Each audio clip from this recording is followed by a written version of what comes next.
Good evening. Hey, hey. Hey, Okay. hey. So we have Nick gone and Eileen gone. Well, What the oh, hell? that was my phone. Oh, I forgot I had the volume turned up. oh my goodness. There we Yeah. Well, I had an important call that I needed to make sure I caught today. go. Did you catch it? I caught it. All right. And my phone is always on mute. Well, mine is too. Um, but the problem with my phone is when people call and they leave a voicemail for me, Mm-hmm. I don't get a notification that I've got a voicemail. Ah, So So I went in my voicemail this morning for the first time in a long time. I had 19 messages, and the first of those messages went was left April the 4th. that's about right. Yeah, That's, and once I get 19 messages, mailbox is full, and it will not allow anyone else to to leave another message. I actually had one person down in Florida. He used to work with my dad. mm-hmm. Call me and had that happen.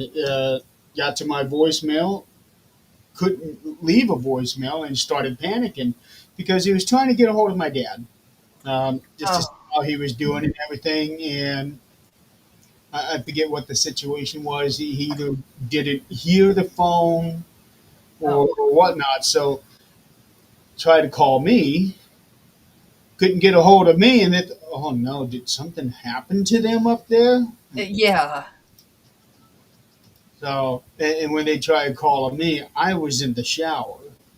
Uh, So when I looked at my phone and saw that I had a missed call, I called them back. Yeah, explained to them, okay, this is what's going on with Dad's phone, and this, that, and the other. Hello, Anthony. that's awful, but it does make people panic. Yeah, it does, and it also tells me how much we really rely on our phones, not only because we're zombies on our phone, but we use them to make sure that people are okay. Well, you know, remember, well, you may not, but remember years ago when there was no cell phones I do. and people actually just drove to your house?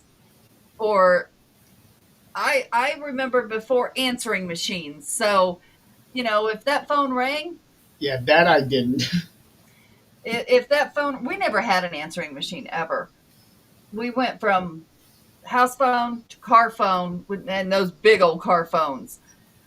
And of course, you were like, I think it was done by the minute, charged by the minute. Something So like that. But I also remember pagers, beepers. I had a pager, but it was after I grew up and left home just because I thought it was cool. Believe me, it is not. But I had a hell of a bill from it.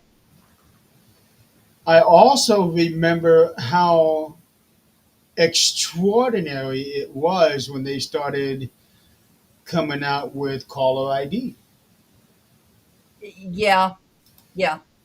Is that was the biggest thing in the world, caller ID. Now we know who's calling and whether or not we can avoid these calls. And yeah, how did we answer the phone not knowing who was on the other end? It was a crapshoot at that point. It was, and oh, I remember.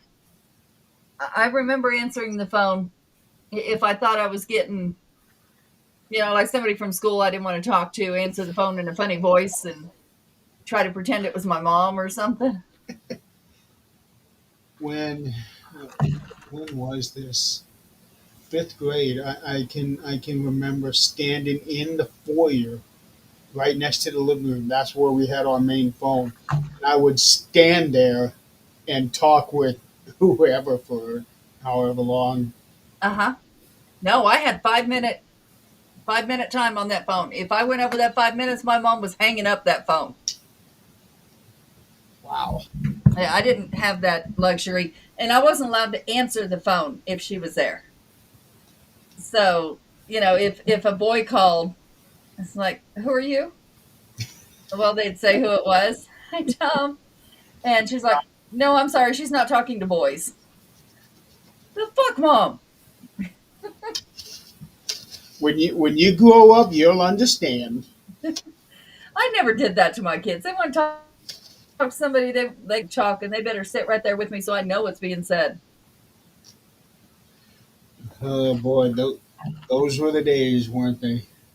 Yeah, I was lucky with my oldest daughter. Blonde hair, blue eyes, gorgeous little girl. I didn't have to worry about her running around or doing stupid shit because all her friends came to our house. I didn't have to worry about none of it. And you could make sure that they weren't doing stupid shit at your house. Yeah, I mean, they all camped out in the living room floor. Boys, girls, it did not matter. They all camped out in the living room floor and watched scary movies all night. Ah, nothing wrong with that. Mm-mm, mm-mm. Nothing wrong with that. I can remember having having a couple of sleepovers at the house. Some of the other boys that I was friendly with, they would come over, bring sleeping bags over, watch. You know, Mm-hmm. I think at that age I was too scared to watch scary movies. Uh, I was never allowed to as a kid. I never really got into scary movies until I was about 19, 20, somewhere around there. Party lines? Huh? Oh, yes. Yes, I got busted talking shit about one of my other friends on that shit.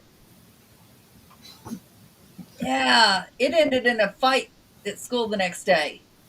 Oh my. Oh, yeah. I'm friends with both of those still, by the way. My my dad got real inventive because he worked in a phone company for 40 years, 40 plus years.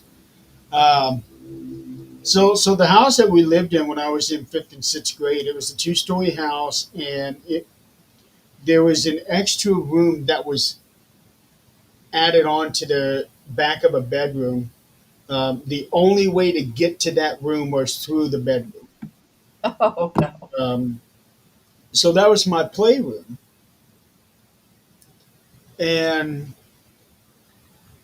instead of mom coming up the stairs and getting me for supper for lunch, what dad did was he put in a singular line in our house only.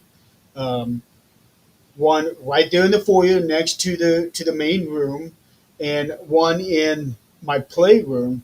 And as soon as she picked the one end up, the other end rang. Oh, jeez. Yeah. We had two phones in the house, and I remember that you could pick up the other one and listen if you were quiet enough. Yeah. Yeah, I was never brave enough to listen in on my parents' conversation, but I'm sure they listened to mine. Well, yeah, and then they would tell you that they had every right to. Oh, well, yeah, yeah. I wasn't brave enough to backtalk any of that. Mm-mm. That's I, why I left home at 15. I decided I was a big girl. it never even crossed my mind to try to listen in on a phone call that they had. Absolutely not. Yeah, it never crossed my mind. But then again, I was a good boy. Yeah, I was not a good girl, but phone story is Jeremy and I at the nuns' quarters. What did y'all do? What phone? I don't remember anything about a phone, but I do remember she was hearing voices in there. Because she and I were the only ones in that building. All of you others were there in the Abbey. She and I were the only ones in that building, and we had, um, I guess, the lunch equivalent of night shift. Ah, And she was hearing voices, and at one point, one of the doors closed on us, and it was just out of frame of my camera. yeah. Just out of frame of my camera, I was upset. Had the flower vase not been on that little stand there in the hallway, we would have caught it. Oh, okay, okay, okay. Yeah, I know that my camera did not record anything. Never worked. No, I thought you lost all that. Mm-mm. No, it just never worked. No, that was my body cam. Oh, The other one just never worked. That's why we were talking to you, trying to figure out, how do you replay this? It was gone. I Just know never recorded. I had it up and running because I'm pretty sure that the DVR was automatically recording as soon as the Yep, cameras got connected. it did, but couldn't couldn't download it. Hi, Keith. Yeah, that was real upsetting Yeah, when. because that should have caught it. Yeah, I just know that my camera did not because of that vase. Um, the position of the camera was perfect, but it was just that base was right there in the way, and it completely covered the entire door.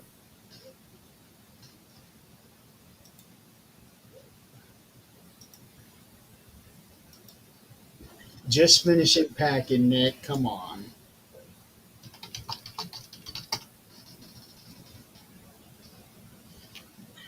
Yeah, he's. I'll tell you what, that boy OCD with this packing. I'm quite sure, like everything else.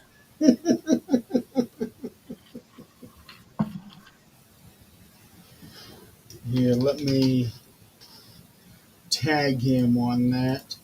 Maybe he'll get the ding. Because we already know that Eileen's not going to be coming on because she is still stuck at work. I'll tell you what, we're gonna get a call one day that either she had a heart attack at work or she just dropped where she was at, because I swear that's all she ever does. Or too much stress that she had to go to the hospital. Yeah, yeah. Yeah, because today was, she said, moving day. Yep, they all moved in, but she met her numbers for people that needed to move in. She did because their occupancy was at 89% on the 1st of May, and on the 15th of May, it was 96.73. I tell you what, that especially with the price right now of housing, the last 5 years actually, the price of housing, especially here. I hear one of your dogs. Mm-hmm. Yeah. Ghost, I've heard about enough. Yeah, you get off her ear. Rose, you're not in trouble. Come here. Come on. Oh, about time. Come on. Oh, golly. Nick, do your Oh, backing out no. to the show. Nick, you're muted.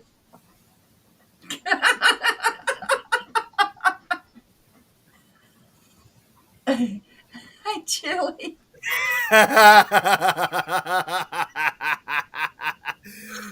It's been a crazy day for me. I'm not even joking.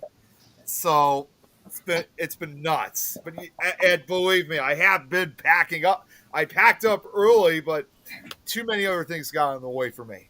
Well, how much do you need? You're only going to be gone for 3 days. it's not just about packing up. I had to do a number of other things too. Go lay down. Well, so did I. So did Adrian. Yeah. It's just been a crazy day. That's all I can Yeah. really So, say. yeah. Speaking of you two, I'm just gonna say this while I remember it. Us? I need any of y'all's pictures that you have, any paranormal pictures, because I'm running one of the coffee talks again Okay. on ghost hunting at work. And I'm not going to put pictures up there that I don't know where they came from or don't trust. So, yeah. Oh, there we go. Okay, so you want evidence pictures, Yeah, but no video. right. I can't do video. Okay, so what I can do is I can do screenshots of the what I have on my couple of videos, and I can also do before and afters so that they can see, okay, what was before this, and then this happened, and what it looked like after that. Yeah, yeah. Um, we're Yeah. going to, we're able to put up like links.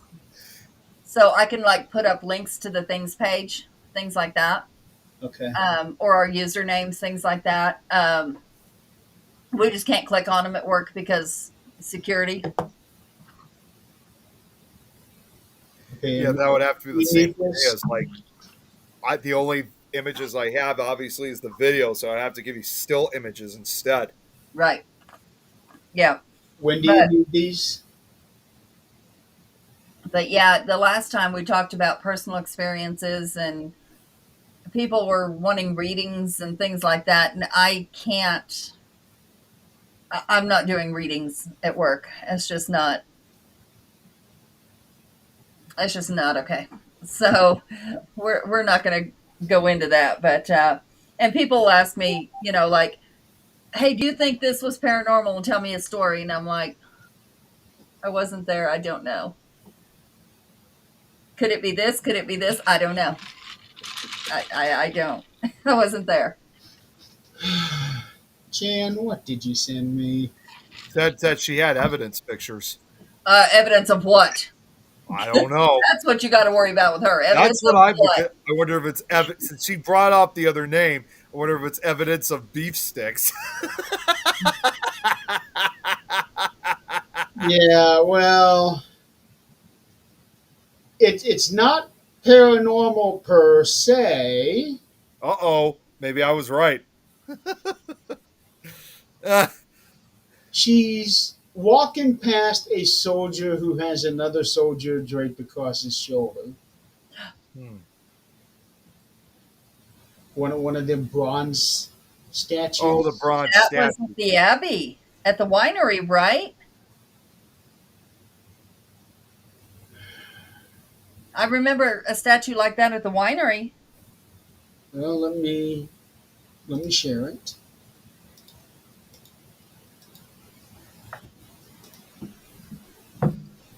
Oh, good God. Hell no, no, no, ma'am.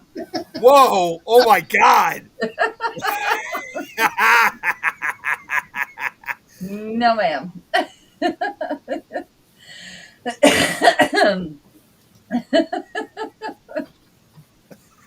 Well, you went to the winery. I did not, so I don't know what the. I don't have any idea what I was running for. Something better be on fire if my big ass is running. Yeah, I wonder what that was. All of a sudden, it just showed me sharing another screen, but I didn't click on anything. Nothing showed up either. Yeah.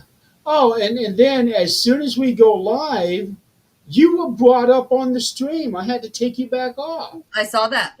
That's happened twice now. Yeah, it's doing all kinds of funky things. Yeah. Jan, what was I running for? Chance like I can't haven't stop even had laughing. one. Maybe you were late for something.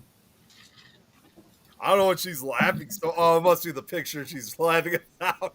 Yeah. Hey, what's up, Scott? Hey, Scott. Center of attention. Yeah, are we all center of attentions? I think we pretty much are. I had to pee. That's possible. That might be possible. If it was there at the Abbey, yeah, because it was hot. So we all had to make sure we stayed hydrated. Yeah, and we didn't have any wine at the winery. We bought it, but we didn't have it. Oh, to get out of the picture. Get out of the picture. Oh, well, That worked well, didn't it? yeah, she did not succeed in that. No. But No, but that then didn't again, that's the whole point of the pictures that you don't succeed in getting away from. Nick knows that the hard way. Yeah. Yeah, and that makes me kind of concerned of how this weekend is going to be, especially when we come back home from Nick, Ohio. don't even worry about it because it is going to happen whether you like it or not. So just so I would say stop arguing about it and just embrace it. You're just telling me to just let it happen. Let it happen because it's going to happen. Oh, the ghost van trip! Holy cow, that was so much fun. To Colorado, right? Wasn't that it? That's the ghost van trip. That's where you, me, Scott, and Tammy That's, rode out that's there. what I mean. Yeah, that was a lot of fun. That I was was hoping we could do. I was hoping we could do another trip like that this summer. Would be awesome. oh man, that was so much fun. Probably the best part was when the radio got into voice activation.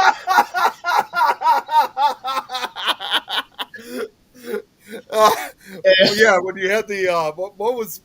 Oh my God, what was it that Scott said that made us laugh so much? I don't know what he was trying to do, but somehow it got into that voice to text activation, and then he said no, no, no, no, no, and it's Oh yeah. all those no's. It was a little late by then. Yeah. Oh, it was very late. We, Scott about had to pull over because all four of us were crying. Oh my God, that was awesome though. I think we even got a little video of us doing that too. Not on that specific one, but No, like the aftermath of us laughing. yeah, the aftermath. But holy cow, if we could have gotten that no, no, no, and it actually showing up on the screen on video, that would have been a treasure. Yeah. You guys are awful. And RV on fire. Wait. I don't You guys were remember that. cruising on your way back, and I was stuck. Oh yeah, due to the RV on fire. That's right. I don't remember that. Yeah, she said she was stuck in Utah, I think, when she was heading back. I'm drawing a complete blank on that. That could go dumb. That could go dumb in the night. That could scare anyone. Yeah. That sounds like a title of a new book. Dumb in the Night. Oh my God! I just thought of it. Dumb in the Night. It would have to be a comedy, though. No, here's a good title for it. Things that go dumb in the night. The funny side of paranormal investigators. You And can a write big that. old picture of Zach Baggins. You know, Jeremy, since you've written stories, you can write that story. You can write a book about it. I probably could. It wouldn't be like one big. It wouldn't be like a novel. It would have to be a bunch of little short stories. Yeah. That'd be the only way to do it because I don't know if I could try to make a comedy stretch out so far. I could already see not only pictures of me sleeping on the way back in that book featured in it, but also that picture of me coming across Nick's beef sticks. Well, yes, that no, Tammy took that picture. I Yeah, was gonna Tammy say, I've took it. seen that Yeah, picture. but you can still add that to the book.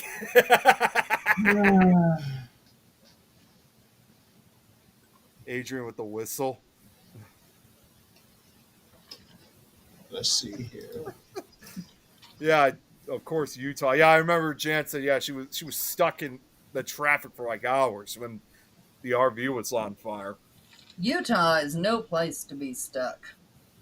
I've never been to Utah, and honestly, I never would think Utah would be the There's state where they nothing would have there. so much traffic. Well, I mean, there's there's lots of Indian land that's really cool. There's Indian artifacts that are really cool. Of course, But Skinwalker Ranch. Well, I just wrote it down on my short story ideas. Funny paranormal stories. Dumb in the night. No, Wait, not to put.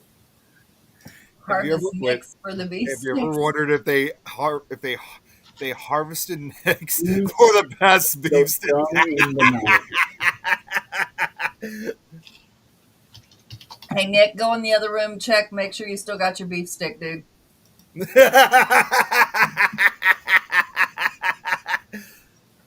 Okay, I got that. I got that written in my story ideas. Things that go dumb in the night, real like paranormal, funny stories.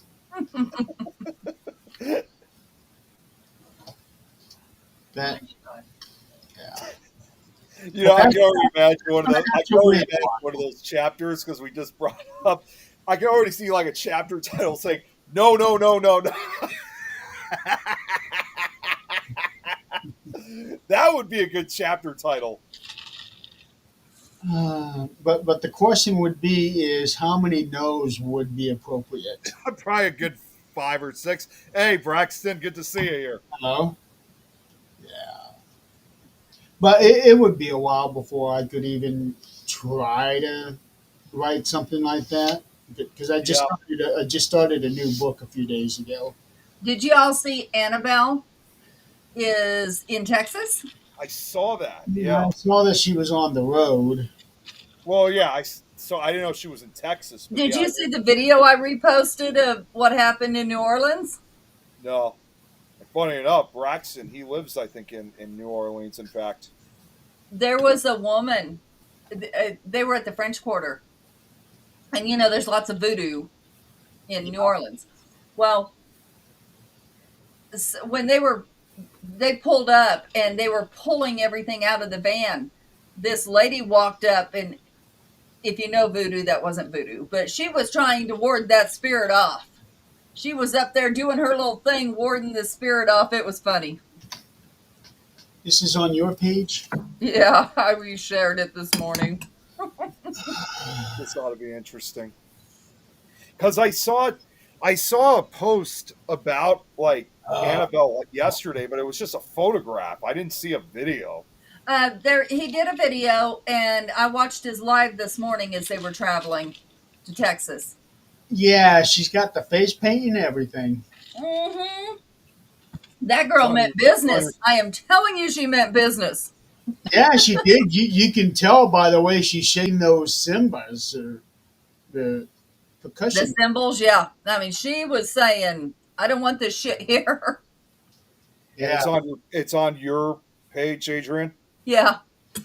You know, I don't know. I can't say Oh, that I jeez. would be scared of Annabelle, but I cannot say that I'm going to test that theory and drive around with her.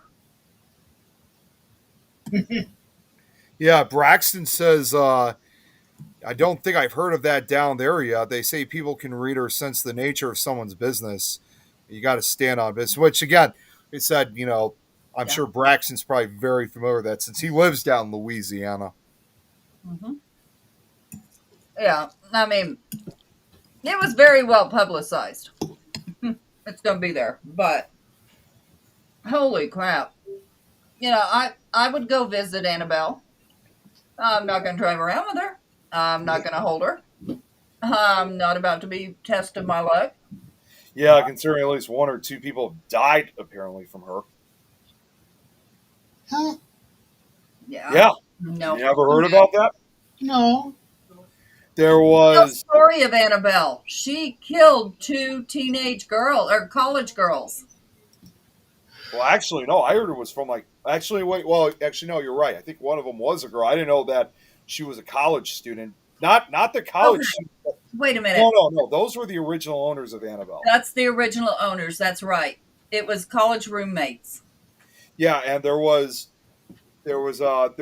actually no, there was a motorcyclist that almost died too because he came out to the museum and he heard the story about Annabelle, and he went obviously to the museum and heard of the whole thing about Annabelle, and he started taunting the doll, started banging at the case, and it got to a point where Ed and Lorraine Warren, they had to tell him that you got to leave. You're not. It's not just about that. This is real stuff here. He was just being very disrespectful, and he got on his motorcycle. And after a few minutes being on the highway, he lost control of his motorcycle. This was a very experienced motorcyclist. He lost experience, and he almost died as a result. No joke. Well, then, To this day, I mean, I don't know if he's still alive today, but after that, he really believed that the doll was trying to kill him, and he was like saying before, "I should have listened." and those kinds of things can always be debunked. Paid the ultimate price for it. Those kind of things can always be debunked because, okay, what if something happened? What if it only takes a little pothole in the road for a motorcycle to lose control? Yeah. And people don't realize, you're not putting me on 2 wheels. I'm sorry. No. But I wouldn't drive it. Look at Zach. He's been riding for years, and now he has a traumatic brain injury because of someone else. He avoided, someone else. But, things like that, like Robert the doll. We talked about Robert. Marie Laveau. I went to her site there. Yes. I told you, I think last time I went and helped take down FEMA trailers after, Tom, and Tom, my shoes. wash your feet, dude. No, it's not. I'll explain afterwards. But like Robert the doll, they're talking about Robert the doll did this and this and this and this. But did he? Or did they attribute what happened to him? You just never know. How are you? You can't scientifically link that. So, we just don't know, but I'm not willing to take that chance. Right. It's, no, I'm There good. was actually one time that, and I still remember this even several years later, where it kind of creeped me out actually, where I guess someone was a real big fan of Annabelle because I was with a friend of mine. We were driving down in a town called Evanston. So not Evanston, a town called Wilmette. It's about 15, 20 minutes away from where I live.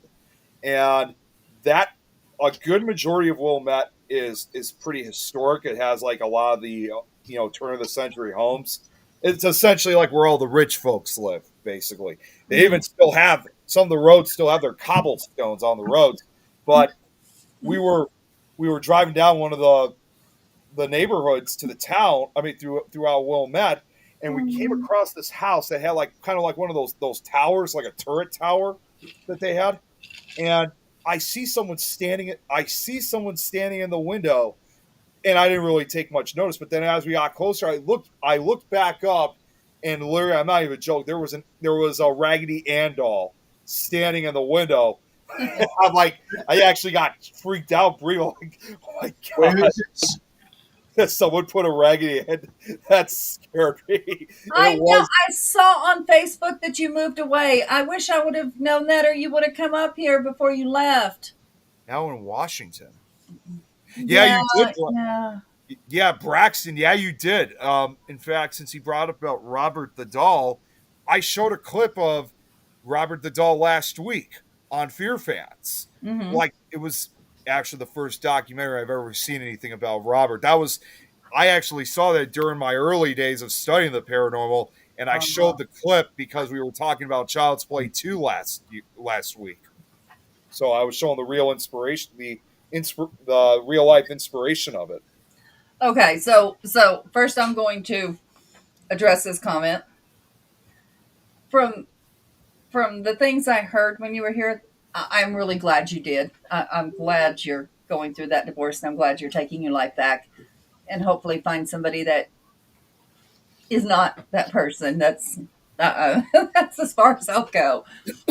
Um, there was a comment here. Braxton, she made cosmetics out of her slaves. What the hell? That's one I have not heard. Let me see. Delphine Lorelei. Oh, Did Delphine. Oh, did I say it right? yeah. No, LaLaurie. Okay. What? Excuse me. What? Here, How? let me see what he said. Was this his most recent? Oh, wait, no, it must have been further back. Mm-hmm. Oh, yeah. Okay, I see it now. Out of her slaves. Yeah. Oh God, she was horrible. She treated slaves like pretty much to the extreme. What on earth? She tortured her slaves. I mean, it was just awful. She's like, I think she's became kind of considered one of the, and of course she even murdered some of her own slaves too. I mean, she's basically what I would consider one of the most. She pretty much has the term of a serial killer. I can't I would, even watch shows like that. There was a show like that, and it made it be the same person. I don't really know, I but would, there was a documentary of it was set, of course, in slavery times, but she had them up in an attic. Now, I'm sure y'all might know this story, but had them up maybe upstairs in an attic or just upstairs, had them chained to walls. And somebody came in because they were pissed off at her and set their house on fire. And somebody found those people upstairs. Some of them still living, thank God. But they were missing like parts of them, like yeah, their arms and uh, I just can't even imagine. And her name is not. It might be that person. I don't know. I didn't care to remember her name because that's just. But I remember the story, and I remember it was a kind of a movie type thing, a documentary, and so they replayed it, and those are the memories that stick in my head. Not that her. I'm reading a thing here. It says yeah. American registers from 1830 to 1834 Here you go, Adrian. deaths of 12 enslaved people at the Royal Street Mansion. Although the causes of said deaths are not mentioned, these deaths include a woman named Bonnie, a cook and laundress, and her four children, aged That is the 13, story. 10, 6, and 4. That is the story. That's, That yeah. Mm. yeah, it is. It is Delphine LaLaurie and Julie. I know exactly. I've seen that show actually. I remember that was in American Horror Story Coven. I saw that, and yeah, she's basically what I would consider one of the most prolific serial killers of slaves in U.S. history. I mean, and you're right. Yeah, she was. She maintained her position in New Orleans society until April 10th, 1834, when rescuers responded to a fire at her Royal Street mansion. They Yep. discovered bound slaves in her attic who showed evidence of cruel, violent abuse over a long period. LaLaurie's house, as Braxton just said, was subsequently sacked by an outraged mob of New Orleans citizens. So Good.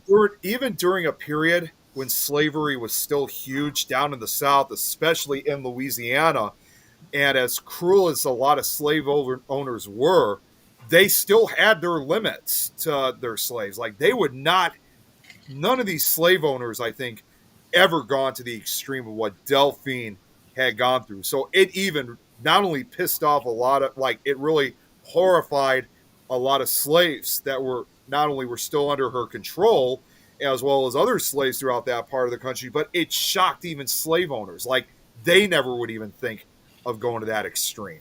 And her house was set on fire.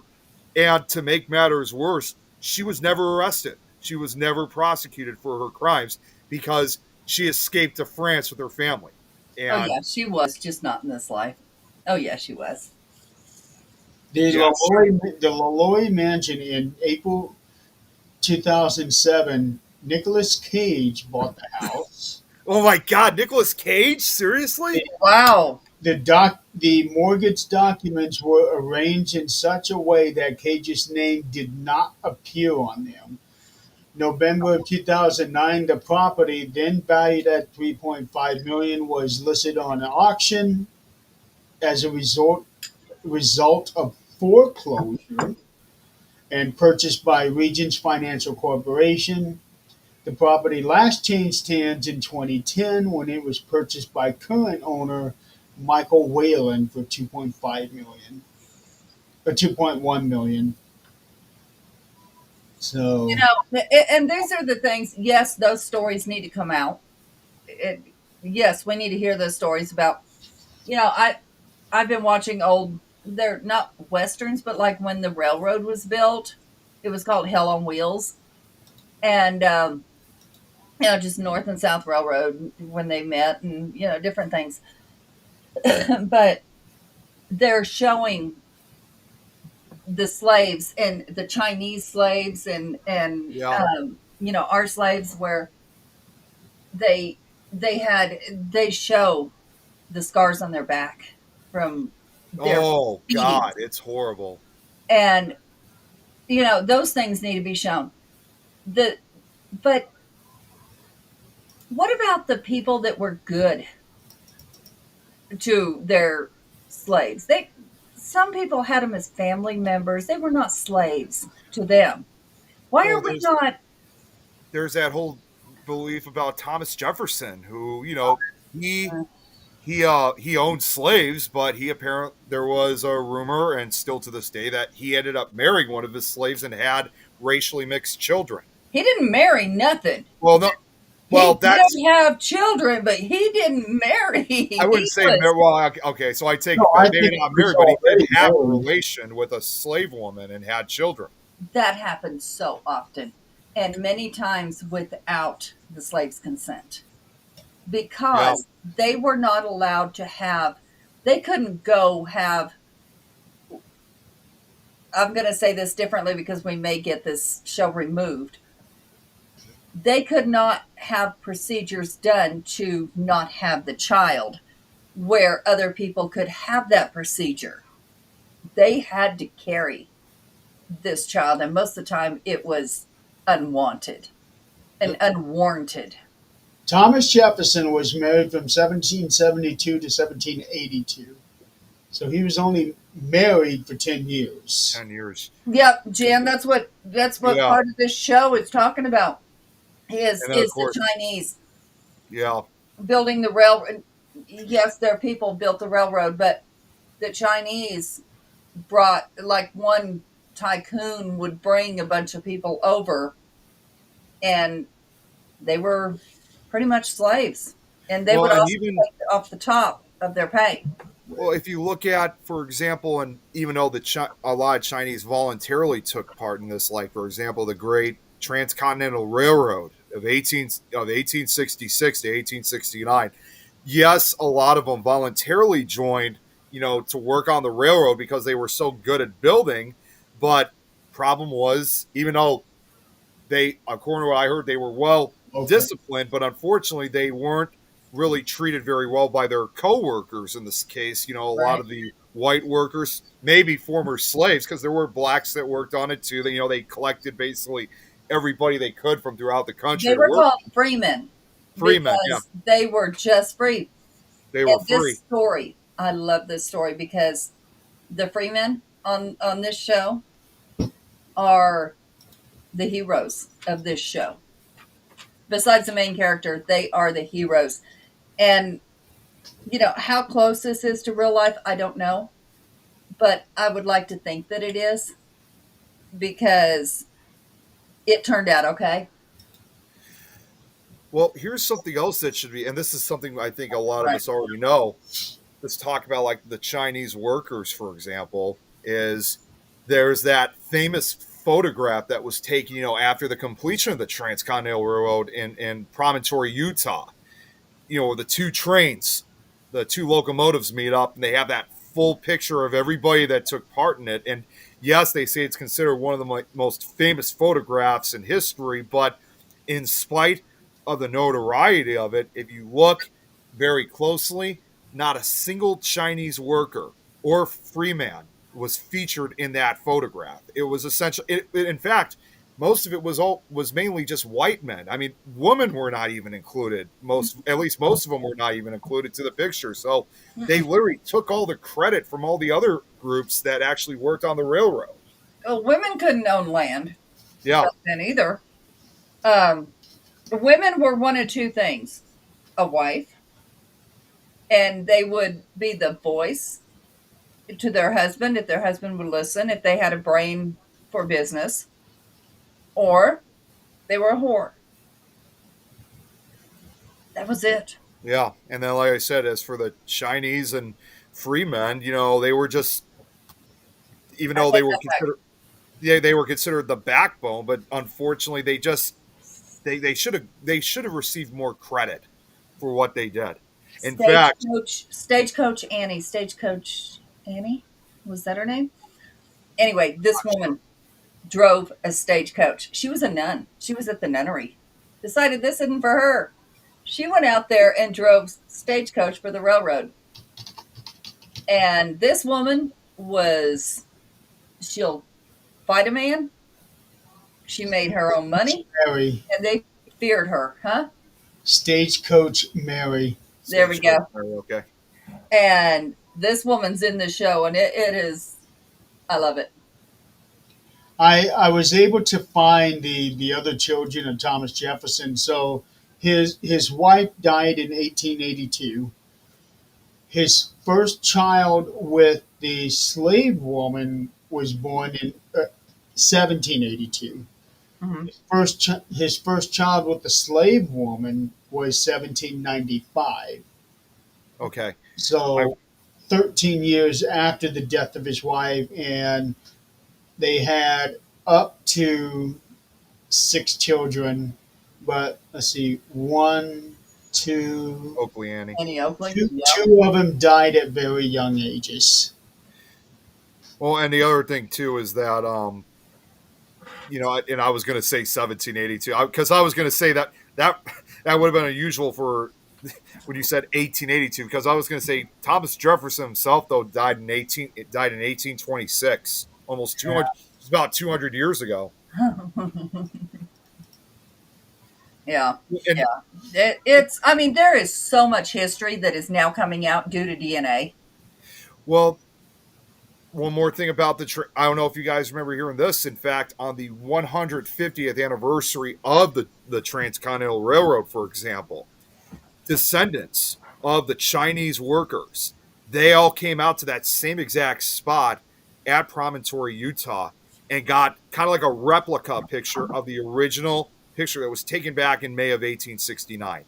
They wanted to not only have what should have been taken, featuring the Chinese workers, Right. but also including, like I said, including the women involved, and even the in this case the great grand. I mean, not even the kids were allowed, like their kids were allowed to take pictures, and it was just like a specific white man's only picture, and that was it. No one else, even if their wives and kids were white, they were not allowed to take part in it either.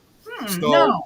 the Chinese, the descendants of the Chinese workers were trying to basically do what should have been done 100, in this case, over 150 years ago. Times Well- were different back then. Yeah, I know it was. Look how far we've come, and then look how far we've crossed that line. I mean, just jumped the fuck over it. Because, yes, I understand, women got their rights to vote. Great. Women got to own land. Great. Then they burn their bras. Great. Run around braless, whatever the hell you want to do. Whatever. They still do that. Oh, Yep. I know. That's okay. Their boobies will be all the way down to their Well, I remember seeing a video not too long ago, somewhere over there, they there was like about 50 or 100 of them topless, and they had something painted on their chests, Mhm. and they also had the Hitler mustache painted on their upper lip. Yeah, it's legal in places, but here's the thing. Okay, so we got our rights. Great.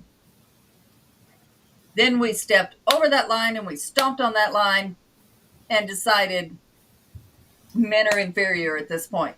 We're done. We're stomping on men because we can do anything we want to do. We don't need you.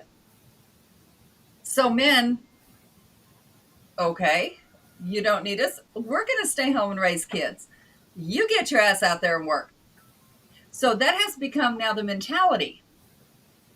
It doesn't matter what you want to do. You know, the woman can do it. I'm just going to sit here and play video games.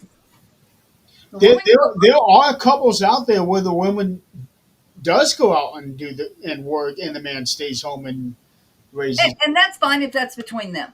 If that's the arrangement that is okay with them, that's great. But then we have the women complaining that men won't work. Okay. Well, back before we crossed that line and jumped over that line so far, men worked. Suffrage movement and all that, what Braxton said. Men worked. And they took care of their women. Thing back then. I'm sure there was deadbeats like there is now. Of course there was. But as a whole, Probably deadbeats since the beginning of time. there Yep, is, I'm yep. sure. But, now it's like it is so acceptable to degrade men. It is so acceptable to say, I don't need a man. Okay, if that's really the case, that's perfectly fine. If you're going to be independent, that's perfectly fine. But to make it the stigma that you don't need a man, that, men are bad, this is not okay. It's become a male-female war, and it should not be. So that's where you need to go back and look at, okay, what put her in that kind of mentality. Sometimes society, because that's all you see on Facebook. Women have caused men to not Yeah, be able to be men. demasculating constantly. Yeah. This is not okay. I mean, if you want to be an independent woman, that's perfectly fine. It's because either you chose the wrong man or circumstances made you independent. That's perfectly fine. That doesn't mean you need to bash every man. And every woman is not a whore. That's we have jumped over that line way, way too far. And it's becoming okay. I'm going to show this. Braxton's really presenting a lot of interesting comments here. That's why I'm showing them. Yeah, like with Pearl Harbor. During World War II, many of the women went to work in factories, manufactured plane parts and whatever. I mean, they did a lot of the work. Right. And many of the men were off serving during World War II. But that's okay. That's because their men were serving. So they had to take control of the country here and do something and for their families. And they were allowed to do that. That's great. Yep. And But- that's the other thing, too, Braxton points out, too, is that they also, at times, assisted and helped out in the war, like as nurses and doctors, too. But what happened to Okay. normalizing respecting men or your man? What happened to normalizing that instead of demasculating them? That started going the wayside when everything else was happening. Where people were, what they thought were gaining independent thought, were actually getting this mass hysteria thing, Mm-hmm. where, okay, we got our rights. Now we're going to push our rights to be more than what the other people, and that's where I have the problem. Like, not like not women. Like, let's gay people. Mm-hmm. I could give two shits if you gay. I like don't that. care. No, love who you want. Right. Got a compliment here, Adrian, about what Braxton said. I have no filter. I just don't. No, he's So- saying spread those facts. So gay people, in my opinion, they should have all the same rights as anybody else. Absolutely. Yeah. I feel like they deserve more rights. Absolutely not. No, You deserve same and equal rights as we do. Yeah. that's right. If we would make There's still a everything few countries equal. out. There's still a few countries out there that, unfortunately, it's still outlawed. Which I think I told you guys a while back, like Some of it is Singapore. punishable by some countries. It's punishable by death. Oh, and like I said, unfortunately, like in a country, I told you a while back. I told you guys a while back, the country of Singapore, which has some of the craziest laws ever, but unfortunately, one of those laws there is Yeah, that homosexual. the Singapore King kid found that out the hard way, and boy, did that make news. Yeah, they Right. were unfortunately. Yeah, that's one of the. Yeah, but unfortunately, it's one of the countries that still it's illegal over there. But I heard that the people of Singapore are trying to get that legalized. They're still trying. Well, the thing that you got to keep in mind There is you go. Singapore is a completely different culture from us. Yes, it is. It's completely different culture, and that's something that we do have to take into account. Okay, they handle things their own way. We don't have the right really to stop them Absolutely or not. change. Now, if they want to change, then Yep. by all means help them out. But Right. we shouldn't force them to change just because we don't agree with what they do. Bottom line, just like Jan is saying here, Just the gotta daycare and stop letting other people raise your kids. right, and there are circumstances, of course, where if a man is no longer with the person, whether through death or choice, whatever, then yes, you have to take over. But when you have, or a man like my ex-husband had a heart attack, I had to work. There was no ifs, ands, or buts about it. I worked, but well, I've always worked. But the pack, it's not pack mentality. Jan, what am I thinking of? The tribe Right. mentality of you have your little tribe and Tribalism. well, Tribalism. kind of the village raising the kids, where That's right. if Joel. your kid goes down the road and he steals something, that kid's going to get brought back, but he's going to get brought back with a sore ass because the neighbor's going to beat that ass all the way home. And so that kid understands at that point. You had a situation like that yourself. I did, but that was to an extreme that I couldn't do. Well, true, but same principle. Right.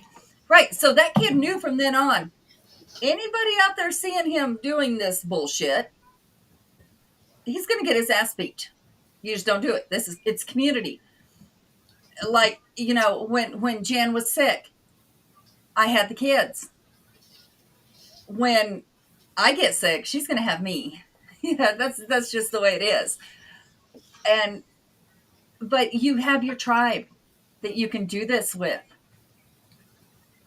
But choosing, I don't know, you have to choose your tribe is we're in a world where family it doesn't mean what it did. It never really did. Blood does not mean family because sometimes blood is your worst enemy. And Yes. that's life. Yeah. And it's always been that way. So family is who you choose to be your family. And it's who you trust. Can't even make your own choice. The fuck, I can't. I'm going to tell you what. I had all 5 of my grandkids. The fuck, I can't. And actually, that started when my kids were little. And they were like, I'm going to tell on you. I said, all right. Put the cell phone down on the counter. I said, now, I'm going to whoop that ass. Then you can have the phone.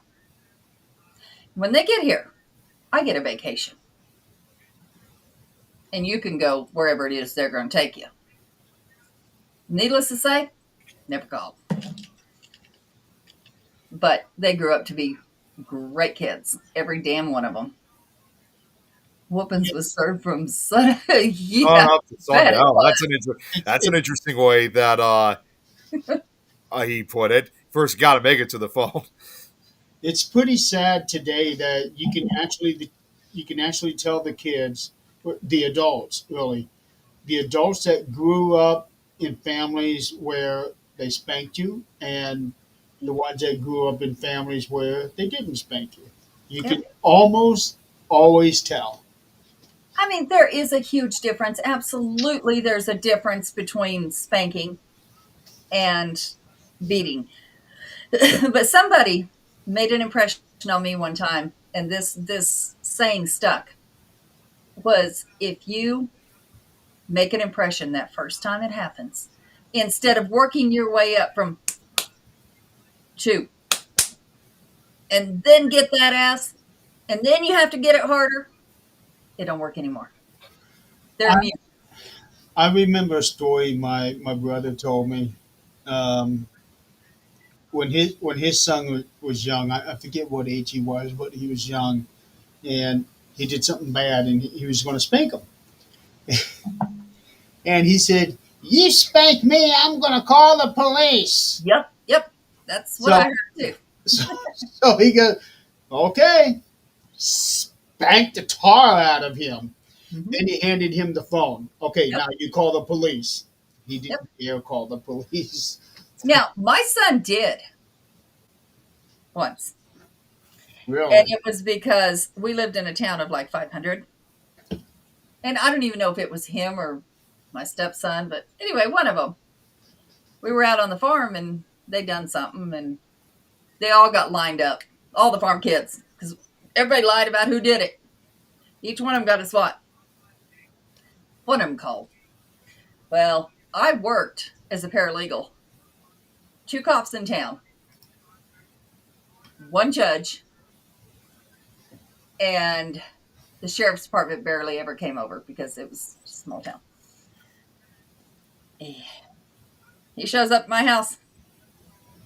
Said, I got a call. I said, did you? He said, I want to talk to the kids. I said, okay. And he sits the kids down. He says, Mama, you want to go outside for a minute? Sure. By the time I come back in, all the kids were crying, telling me they'll never call. He said, you're welcome, and left. He didn't touch them. He told them what could happen. They never done that again. Yep, yeah, something like that. This was such a small town. I miss small towns. I miss this. You're speeding down the road. Your phone rings. Pick it up. Do not make me turn around and stop you. Stop speeding. Oh, okay. It's just the way it was. I wish we had something like that here in this neighborhood. People just love to fly right by. We have a 25 speed limit, Mm-hmm. and there's a school at the very end of my street. It used to be an elementary school. Now it's like half college, half high school type I thing. think I've actually seen that building when I came over to your house a few times. Yeah, and now when the people get out of school there, and it's twice. There's two times. They get out of class at 10:15, and they get out of class at 2:30, and each time they're Yeah, excuse down me. there. And there's also school buses, flies down there. Yeah, see, we have a new thing here in Greeley, and it's not just at stoplights. There's a vehicle that is posed in different places in town, and they have a video thing. They take as soon as they see the speeding, it registers. They get the picture of your tag, and you get sent a ticket. There was a couple times where they would put like one of those speed limit things that Yeah, said that's speed speed limit. We limit got one of is those in our this, neighborhood too. your speed is this. Yep. There was a few times they did that. There was also a couple times where they would put in these portable speed bumps. Mm-hmm. Yep. They did that, and these are the sharp kind of speed bumps where even Good. if you're going 5 miles over it, you're going to feel it. Good. Good. Uh, And I Yeah, think you should be. we're like that too in this neighborhood. Is just like you, Jerry. We got a 25 speed limit. Actually, no, I think we might be a little bit lower. I think it's 20. I think. Oh wow. And I know some neighborhoods do go 20. yeah, they do. Our neighborhood does, It and goes down to 15 here in yeah, some. it's 20 over here. But kind of like with you too, Jeremy. We got two schools in our area, both of which I went to when I was growing up. One obviously is the elementary school, and then just literally across the street is the high school I went to. Now, surprisingly, a lot of we well, we didn't really have a lot. Not many of the students actually live here in this neighborhood, so we're fortunate enough that we haven't really had a lot of like those crazy drivers come through the neighborhood. But we've had still every now and then we have like at least one or two of them that will show up, whether they're from the high school or not is beyond me. But they'll go like almost double, like sometimes double the speed limit of the neighborhood, and it's just like, damn, I'm really surprised we haven't had a serious accident in the They neighborhood. don't care. They Yeah, just, they don't. Well, just they wanna- don't care, but I'm they wanna- surprised it hasn't happened yet. There was actually one time looking back now, I think I actually almost got hit by one of those cars because I was just riding down my bike in the neighborhood, and this car comes up. I didn't even hear it coming because it was coming by so quick. So I always usually make sure to check, but this happened so fast that I never even saw it coming or even heard it. Yeah, people just don't care. All they care about is getting where they want to go. No, they don't. Yeah.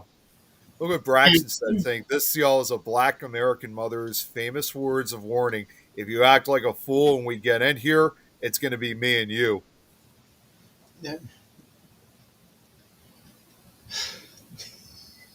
It should kind of be that way all the way around. But The classic. Classic horseshoe belt switch open palm extension. House shoe. What? House shoe, House shoe. Belt. Sorry, I thought it said horseshoe. switch, open palm extension cord. The chancla. That's what it's called, a chunkla? The house shoe is in Hispanic household. That's a chancla. Hmm. It's a yeah, it's a very big thing. Sometimes they do that in wrestling. When there was a wrestling show that went down to Puerto Rico, and in one of the matches, it was a Puerto Rican wrestler. She was having her thing, and then all of a sudden, somebody tossed her a flip flop. The whole crowd goes crazy. Oh my God. I can only imagine. Yeah, it was awesome. coat hanger. That's some mommy dearest shit. Now, I thought the same thing, Julie. Yeah, I thought it said horseshoe. I didn't see house shoe. Now, in my neighborhood, what I've done a few times is, okay, I'm going right at the speed limit, and somebody is rushing right up and just rides my ass. I slow down. I go down to 20, let them stick to it, and then if they stay behind me, I'll take them all the way to the house until they eventually turn, and then I'll go home. I just have fun with them. Yeah, Braxton. Yeah, I know that very, very well. My daughters. I was only 17. Yeah, 17. I went back to work after I had my daughter. She was like 6 months old, and our neighbor was the friendliest, sweetest black woman I have ever met. She was like my mama. And so she babysat my little girl. And some of the things I learned, absolutely amazing. You will never learn anywhere else. And I kept in touch with that woman until she could no longer keep in touch. Even a horseshoe, if it was near. A horseshoe. Yeah. That would be okay. No offense, but that would be kind of a little bit extreme using a horseshoe. I have thrown shit at my kids from across the yard that Aren't maybe a horses- horseshoe or two. Aren't horseshoes like really heavy though? Mm-hmm. Yeah. Depends on if it's a Clydesdale shoe or a pony shoe. Have you ever tossed horseshoes before, Nick? And No, those are I not have. I've real seen horseshoes. horseshoes, but I've never tossed them though. They're not real horseshoes that you toss. Well, I figured they were. Yeah. Oh, spoons. Yes, I had a wooden spoon that was like this big, and it had a drawing on it, and it was so pretty. It was from Bulgaria. And my daughter come in the kitchen, and I don't know, she mouthed something, and we had mirrors all over the house, and she mouthed bitch. And as she was walking away from me, I'm like, oh yeah. The only thing I could find was that spoon that was on the wall, and I swatted her ass with that spoon, and the little rivet in the back of the jeans split the spoon in half. Oh my She still gosh, laughs to this jeez. day, saying, I broke the wooden spoon. I remember hearing stories where parents would keep a fly swatter Hey on Joe. the dash so that if the kids in the back seat were acting up, they could take their fly swatter and just start smacking them back like that. Yep. Hopefully it wasn't I hope it's just a fly swatter that hasn't been used to like actually kill bugs with. Who I cares? think It's at long that as it's point, it fucking doesn't matter. badass. I couldn't hear any of that from either. You guys are talking at the same I time. think at that point, Nick, it doesn't matter if it's been used to actually hit flies. They just smack them. Yeah. It's Biggle dual, Tom. Yeah, so it's dual it's just purpose. hearing stories like that. It's dual purpose. No, I didn't do that. I pulled the car over, and we would get out of the car. Oh wow! We were pulling over, and we would get out of the car. I think I've only had to spank one time when we actually got out of the car, because I'd say we're pulling over, and they're like, no, we want to get there. Don't pull over. All right, silence. One time she slapped me so hard. Yeah. My daughter, yeah. My daughter, when she was, I want to say 15, 16, she thought she was big enough to take mom on. And she ran that little mouth. Her boyfriend was there. So she ran her little mouth. And it wasn't bad. Like, she wasn't cussing me. She was just back talking. And I told her, I said, that's enough. This is where it stops. And she mouthed something else and went and slammed something in a room. And I walked in there. I said, all right. I said, do you think you're big enough? And she stood up like this, like she was going to fight. And I said, you're going to rethink this right now. I said, you have two choices. We're going to go outside, or you're going to sit your ass down, because this ain't where it ends. And she looks at me and mouths something else. I said, let's go outside. And I turned to walk out the door. And she's like, no. I said, no, you want to run your mouth. Let's go outside. You want to talk to me like you're a lady? You're going to fight me like a lady. Let's go. And needless to say, neither one of us ever made it out the door. But she absolutely never talked to me like that again either. Just like boys have to be scared of their dad. Fear turns to respect. And they're either going to fear or respect him. Either way, it's going to turn out well. And just like her, she feared me because she knew, you want to talk to me like a woman? I'll treat you like one. But I'm going to take no shit. no, but it never got that far because fear turned to respect. Bye, Julie. Take care, Julie. Yeah, that shit don't fly. But now, it's gentle parenting. My daughter runs a daycare. Okay, I think I've said this before. Some kids with gentle parenting, you cannot tell them the word no. You have to use a different word other than no. You can't use negativity. If they're doing something they're not supposed to do, you can't say, no, don't do that. You have to say, why don't we do this? Do you think those cops, when they arrest your kid when he's 16, is going to say, let's go do this? Oh, you're Now, going to sometimes jail. you got to scream out no to get them to stop something right away. Yeah. Yeah. Well, If and that, I they just, put their hand on fire, you're going to I was, say, let's, and they're going to stop? No. I was just thinking about this, and like what Braxton just said, kids out here acting like they're grown. There was a video that I saw They a do. couple weeks. There was a video that went on. It was on freaking YouTube, and I almost said Utah, It might have been YouTube. from Utah. You got Utah on the mind. No, anyways, there was a video I saw from damn YouTube, and it was a video. I think it was like in Falls River, Massachusetts. No, it had nothing to do with Lizzie Borden house. It was just in Falls River, Massachusetts, and there were all these there. I still don't. It's hard to see because it's coming from a police camera, chest cam. Yeah. So you can only see what the officer is recording, Right. and from what I remember hearing it was like all these high school kids, which based on their appearance, they looked like they were from 15 to 18 years old. And they were at a McDonald's. Now, sounds normal enough. Like, kids just going there to have lunch. Well, obviously, it was more, not all of them were there for that purpose. Some of them were, but most of them weren't. According to what I heard, I think they were like out in some parking lot at first, like that they were trying to start a fight or something like that. And then they were asked to leave, and they ended up going to the McDonald's. And like I said, yes, some of them were there to eat, but others were probably ate there first, but literally were loitering, causing disturbances, and not.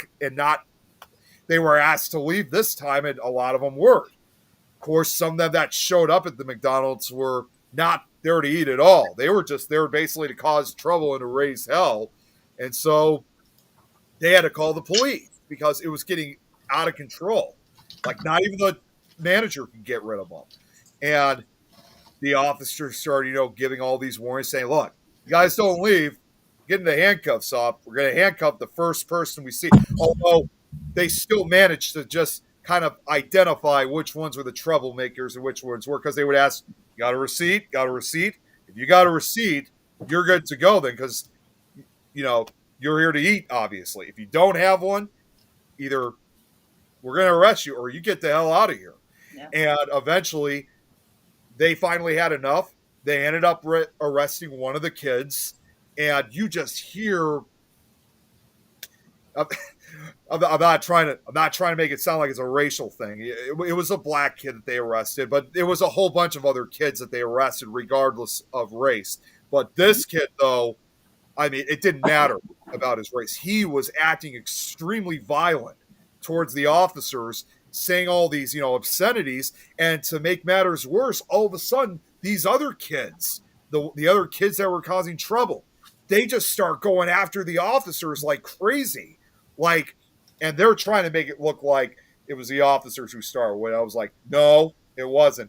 And I just can't help but think to myself, because at the end of the day, it's like, what kind of upbringing did these kids have to become this like violent temper? Like they felt like they ran the place, and Well, these fucking kids between 15 to 18 years old. but here's the thing: we've got two scenarios going on that we're only seeing part of, and that's the issue. We're not living in the areas that this is happening, but what we're seeing part of, we see one side where police are treating people like they should not be, and they are abusive to people. That's the bad cops.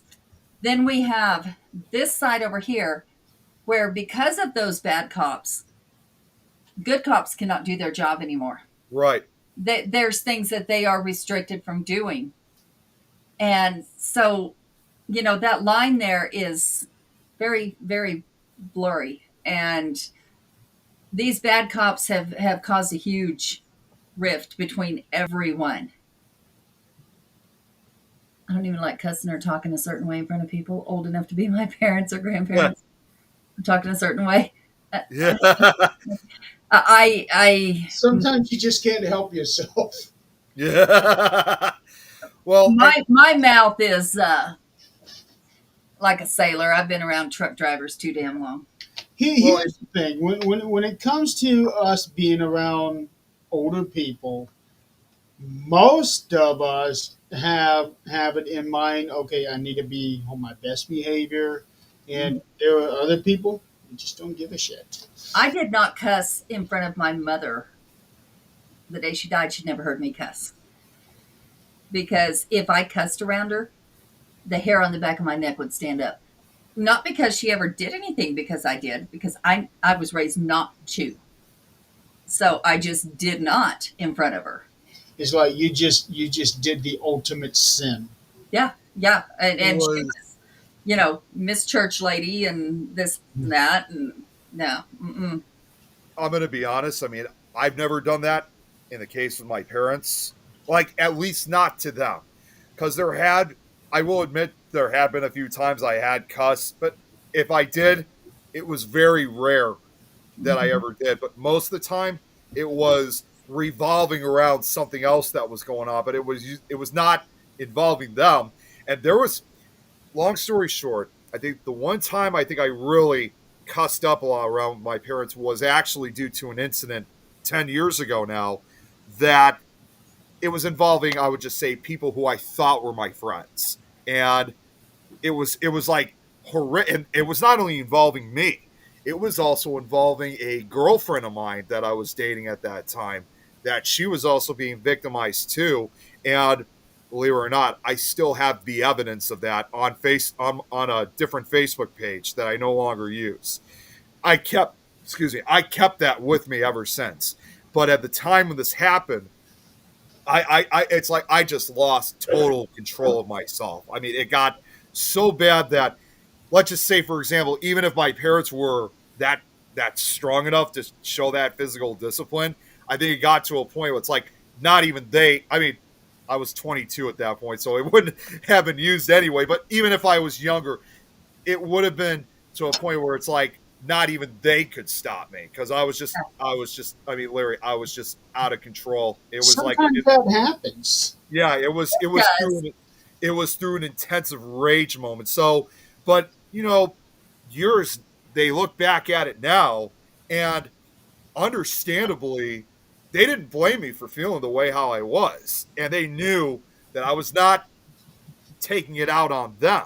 They knew that I was going through like an intensive rage episode, which normally I've never gone through. I've never even experienced that like myself before. So this was really one of those few situations that my parents were like they didn't know what to do. It was kind of one of those few times where they felt powerless. And yes, I look back at it now and I still feel bad for that. But I mean, the reality is, I guess sometimes there's just those times, like you just said, Jerry. Sometimes it happens that you just don't really have, whether it's your kid or whoever, you just don't have any control over the situation. You're just along for the ride and just hope it ends soon. But I did, in spite of my outrage that I had, I still managed to have at least enough mentality to isolate myself. Yeah, yeah. Well, and a lot of times that rage comes out not because something is aimed at us, but because it's aimed at someone else that we care about. We'll let a lot go for ourselves, but when it comes to someone else that you feel you need to protect, or that you don't think they're going to stand up for themselves, that's when it turns bad. Well, and it's also due to the fact that not only were these people were people and by the way, I'm actually going to throw it out. Don actually was, well, not Don. He was not part of the incident, but he unfortunately had to experience that for himself, because he was on this. So he didn't take part in it, obviously, but he was just horrified later on of what was going on.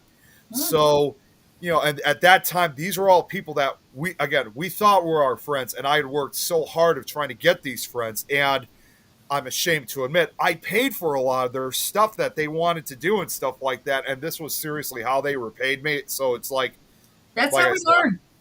yeah, since then, I've never, among the things that I should have seen the warning signs sooner before I lost control of myself. Now you Because, know how we feel, those of us that have been married before and divorced. well, what I mean, We should have seen the warning signs.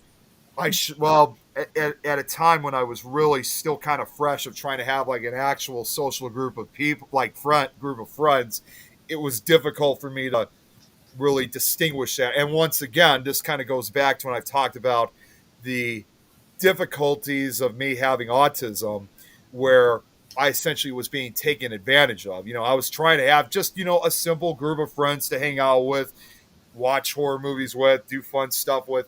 What I didn't realize, these people that I was hanging out with were people that were just here for basically drinking, sex, violence. I mean, all this other stuff. And even when I started having like my first social group, and I'm ashamed to admit it, unfortunately, was that even the first couple times I finally had people I thought were my friends over, they would, like where I'm sitting, like they would go to the back of the basements, and you know, if you know what I mean, obviously, and we're talking underagers too. So and it's like it shocks me now. It's like thinking what they were doing back then could have sent them to jail, me to jail, my parents to jail, their parents to jail.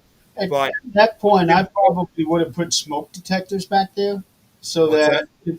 I would have put smoke detectors back there, so that if they did start doing something, beep beep beep beep beep beep. Yeah, it would have been nice, but of course, obviously, at that time, I didn't know. And also, this was when I was all I just cared about was just trying to have an actual social group of friends and just try to, just try and get my life fully together.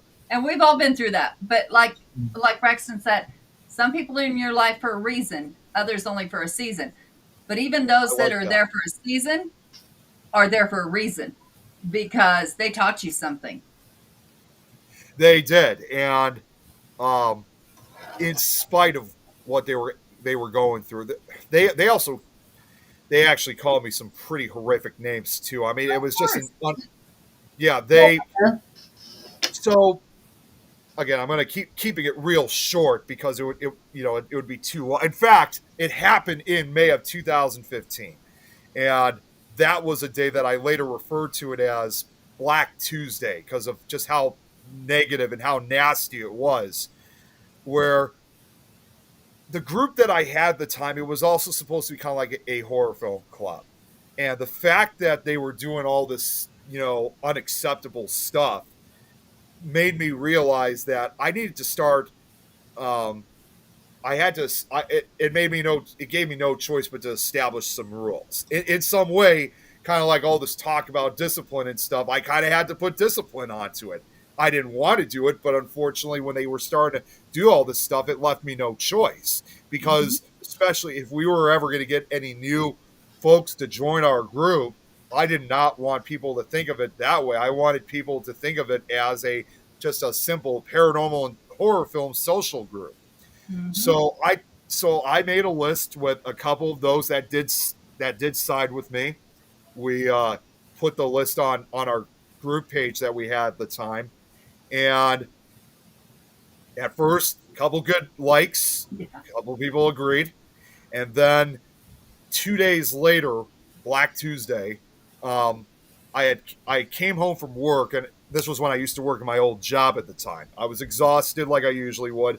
I took a nap, and then after I woke up from my nap, it was probably around 5 or 6 o'clock in the evening. I get a text from because my girlfriend at the time was part of it. She texts me and she says, "Have you been on your page lately?" As soon as I saw that text, I just thought, like something really bad had happened. I mean, I was afraid. I mean, I was really afraid of what I was going to, and what I saw was it was horrifying. There was, the guy that said it was, and normally I don't talk this way, but I'm going to say it anyway. He's like, "So where is the rule about fucking lying cancer," or something like that? Because my girlfriend at the time she had a growth within her, which, truth be told, she didn't know if it was cancerous. But anytime you get news about a growth or a tumor, it's gonna freak you the hell out, obviously, because you just think the worst. Uh-huh. And at around that same time, this guy that said this, he had an uncle of his that did pass away from cancer. And it was later found out that the tumor was denied. I mean, it was benign. Yeah. So it was like, okay, good. That's good. But unfortunately, she kind of had a history of kind of lying at times. But, you know, you do have the so-called pathological liars. And I would not be surprised. I mean, I know that there's even people with autism out there that have had a history of lying, basically. So I think for her case, to defend her case, is that it was just simply part of her learning disability. And See? but unfortunately, these so-called friends, they just started, saying all this nasty stuff. And there didn't really seem to be a rhyme or reason to it. Yeah, there was their scapegoat where they could go to do things and have somebody pay for those things was now gone. Yeah, well, and what they started saying was, and this was one of the names they started saying, and it's still, they started calling me Nicktatorship. So that's a bad thing. How? Number one, that's your home. Number two, that was your money. It was just awful. Now I'm still glad that a few of those friends of mine actually did fight back, and those are the ones that to this day that I never even really had the opportunity of, because unfortunately after that whole incident I lost track of some of those people. But if I could, even though it's been a decade now, if there was ever a chance for me to meet up with them, I would seriously thank the hell out of them for trying to fight for me even before I even found out about this. Like, I admire the shit out of them for trying to do the right thing. But after the last message I ever got from any one of those people, because this got so bad that my parents had to get involved with this. And my dad ended up commenting about this whole thing. And probably about an hour after he commented, that same guy that started this whole thing texted me personally on my phone. And he says to me, if you keep going on about this with your parents, you're going to lose all your friends. So he was trying to hide what he was doing. Yeah, he really was. Well, and that doesn't change when you're an adult. You still got people like that if you aren't careful about the friends you choose. And sometimes you don't even know they're that kind of people, even as an adult. And You do. Yeah, you don't. Yeah, we all found that out the hard way. Mhm. Yeah, and I paid almost the ultimate price for that too. So I've been through a lot of, and like I said, after this incident that occurred 10 years ago, I mean, like I said, I was just not myself that night. It was so bad that even if my parents wanted to do something, they were powerless against me. It was like, it was almost like I was like a completely different person. Like, I mean, I was basically knowing what I was doing, but it was like I was not there. Literally, it was like, and even after I finally calmed down, it was like, it's like even then, it's like I didn't even fully remember what happened. It was like blank in my eyes. That's called a blackout from anger. Yeah, I mean, it's like I knew what was going on, but it was almost like I wasn't myself anymore when that happened. There are times in my job that because you have to control your mouth, imagine me controlling my mouth. You have to control There your mouth. does come a time when that has to happen. And, you know, when you're sitting there listening to somebody scream at you in your ear and calling you names, and yes, we are allowed to disconnect the call, but sometimes they just go under that line and they are yelling for 15 minutes. There comes a point you completely black out, and it happens. And at that point, do you have enough self-control to not say anything, or do you go off? I wouldn't have that kind of self control, because as soon as somebody, if I had your job, and as soon as somebody starts yelling at me, I may give one warning, but after that, I'm disconnecting right away. I'm not putting up with 15 minutes of that. Yeah, That could happen. I honestly at one point, I mean, it was so bad. I mean, I was even becoming kind of like I was starting to make all these threats again, not to my parents, but like extreme threats to these people that I really wanted to say. Like, I almost texted back saying, don't ever text me back. Don't ever come back here. And if I see you on this property again, I swear to God, I'll kill you guys. I mean, that's how extreme I really was when this whole attack occurred on me. I mean, I know it's extreme now, but it was like, Well, that's how much control I lost. the I word actually kill. had somebody text me a couple of days ago who I never thought I'd ever hear from again. She was somebody who used me for, several months. And it actually took, who the hell was it? Oh, okay, a couple of girls ago. So I ended up blocking her on Facebook years ago. And then for whatever reason, she pops up into my DM on Instagram. Why? I have no idea. It was a video. Um, I didn't recognize her handle name. So I went to go take a look at it, and then when I seen that it was a video and saw her, oh, block, and that was it. Yeah, there's just some things you're not going to relive, and Yeah, it's best. You know their character. It's Yeah. best to just move on. yeah. Well, I think I wasn't going to dignify anything she had to say to me with a response of any kind. Yeah. Well, and I think when I look back into the explosion that I had from 10 years ago, I think it was also due to the fact that, again, with everything that happened to me growing up, all these bad things that occurred, it was like almost like just a matter of time before I eventually, it was like it's, as I would call, the volcano effect. It was going to eventually, I just blew my top when this occurred. And, it was almost kind of like reliving some of those bad moments from the past at that time, of course. So, and, I think I'm just glad now because I did hear where some of these people ended up, like for what they did. Um, the guy that started it, at first I thought I was never going to get any justice out of this. It's like what Braxton said. The twin sisters, Karma. Drama and Karma, and the Grim Reaper doesn't discriminate. Mm-hmm. I found out a few months ago that his mom had posted at first that he ended up getting some like really successful job. And I saw that, I was like, huh? That's nuts. Like, how's Was he he a getting? politician?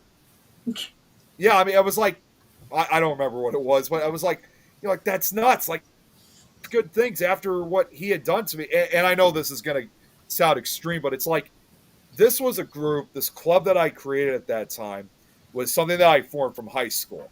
And I was hoping not the paranormal club. This was a different club. And I was trying to continue on with that past high school. And the fact that they just destroyed this club, I basically called them murderers practically because they killed something that really meant a lot that I built from scratch. So when his mom was posting about this, of course, like that she was so proud of him and all this kind of stuff, I would say there was probably about a good 20 or 30 people that were cheering for him. And at that time, obviously, that broke my heart because it's like, to me, this guy was a killer. But I found out. That's the thing. There's been numerous cases where sometimes the biggest bullies in school, they end up becoming very successful business people. But there is a reason that they become successful business people because they take the bully to that point Mm-hmm. and they bully their way into being. That's why I said politician. Yeah, I mean, to me, it's like, well, at the time, obviously, because it happened a few months after this incident, I just thought that is just so not fair. Because it's like I got just like all these other incidents, there was no justice. Like I didn't get anything out of this, but I found out a few years later. It sounds like to me his parents were not putting up. That same guy that started sounds like his parents were no longer going to put up with his bullshit. So he's no longer living with them, and it sounds like to me they've disowned him ever since. So I thought to myself, like what Braxton said, the Grim Reaper finally arrived and took care of it for me. Well, and he probably got too big for his britches at home too. I met with that family like 2 years later. Ironically enough, it's actually somebody we know. I'm not going to say who it is, though, of course.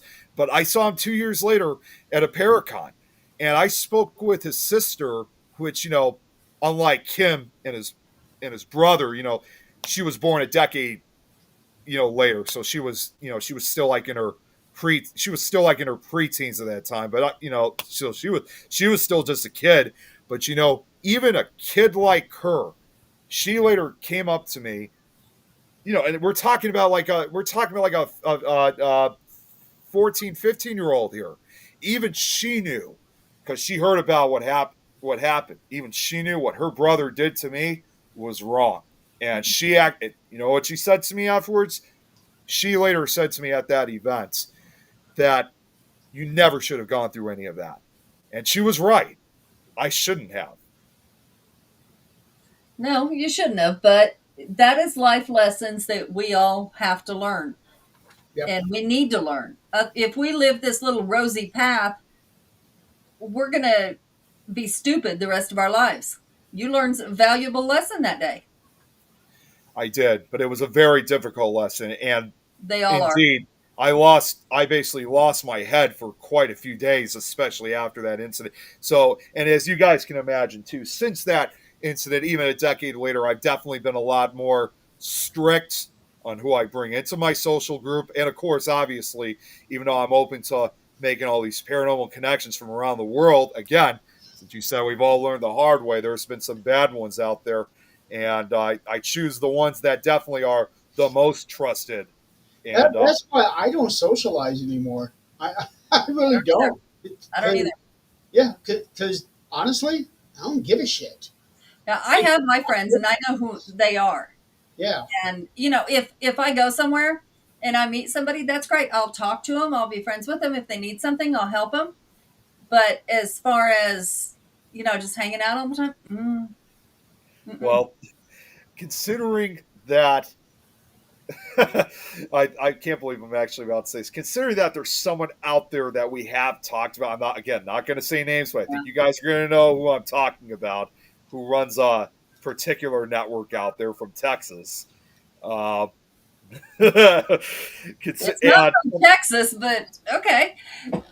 Well, let's just say it's a network that a lot of us have tended to avoid. But Well, she when was it comes to that state, I would say take a number. No, not from.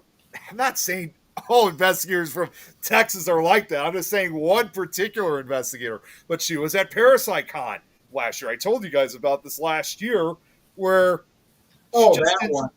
Yeah. Now you know what I'm talking about. Here's the thing, Nick. When I think of investigators from Texas, and I think of the people that have done us wrong, there is more than one person from Texas or right there by Texas that have done us wrong. That's done me wrong. That's done you wrong. That's done Adrian wrong. And it's not always the same people. Yep. And you know what? Half the time I don't remember their names because they're just about that important. What I'm just simply trying to say they exist. Yeah. What I'm just trying to simply say is the bottom line is that, she basically treated me like shit, last year, just maybe a simple hi and shake hands, but that was it. But honestly, I could care less the way how she was treating me. And even if she didn't post the picture of us with the Booth brothers, because you know what? There were plenty of other investigators, including the Booth brothers, that I was able to socialize with and get along with just fine. So, it's like, okay, you don't want to get along with me? Fine. I got all these other people. And if you guys saw the post when I made the announcement of going to ParasiteCon this I was weekend. telling her about that before you hopped on. What's that? I was telling her about that before you hopped on. Oh, really? Yeah. Yeah. And you saw, yes, I tagged a lot, but that was mainly to notify those that were. I told her that too, that you tagged 99 people. Yeah, there's a lot going out to it, but yeah, it was to notify that I was confirming of going, and either way, still you saw there's a lot of investigators that are really looking forward to seeing of wanting to see me at this thing. Oh, I didn't even see the responses. I think when Oh, I saw it, you had I didn't just either. posted it. yeah, there was a lot of response. There was a lot more Here, than I anticipated, and of course, not all of them came from those that I tagged. Also, others outside the tagging. Here's the thing: you're looking at this all wrong, and how I know you're looking at this all wrong is your wording. You said Awarded? yes. You said these investigators are looking forward to meeting you or seeing you. No, it doesn't matter what they're looking forward to. What matters is what you are looking forward to. What is it? Who is it you want to see? Yeah. You're not going up there some famous thing. No, and I'm Going up not, there. and nor do I ever encourage that. No, no. Right. So it's who you want to see. Who do Yes. you want to meet with, and who do you want to see? Yeah, I mean, you pinpoint. You That's basically exactly right. pinpointed. Yeah, you're right. Yeah, they absolutely, and that's why my circle is small. Now, anybody who wants to message and talk to me, I do. And if they end up becoming a friend, that's great. But, I never think the worst of somebody. I let them show me. And if they show me, yeah, I'm going to believe it. And then they're just an acquaintance and we're okay. And you just stay there and you can never fuck me over. We're good. Someone knows. I'm just reading what Yeah. Brax said. Was someone knows. Someone shows you who they are. Believe them. Be glad it was to your face up front and not behind your. That's actually true because this individual that I'm talking about, like I said, we got a picture with her, and we were among one of the pictures that she did not upload. So, but honestly, because I've already heard a number of bad things about her to begin with, I honestly didn't care. I really didn't. It didn't bother. Didn't think twice afterwards. Well, those kinds of things just really, you go for the reason of going, and you go for the reason of seeing the people you want to see and your friends and the experience you're going to have. Anything past that is just a bonus. That's all. Like I could tell you guys right now. I mean, for a Parasite Con, it's unfortunate they don't. This there's one thing they don't do. This is the one thing they don't do, like Michigan did. But there's not. They don't have an after party like the Michigan. You Although, don't need an after party. well, no. What I was gonna. Well, I You always like can't to do even show your ass up to the before party, it. let alone an after. Well, I will tell you this: they do have a VIP party, which is going to happen tomorrow night, but it's not even worth going to for two reasons. One, it's not even like at a bar, so it's not like they have karaoke that we can perform at. It's Well, like that's at no a fun. what's that? That's no fun. Yeah, I know. It's not even there.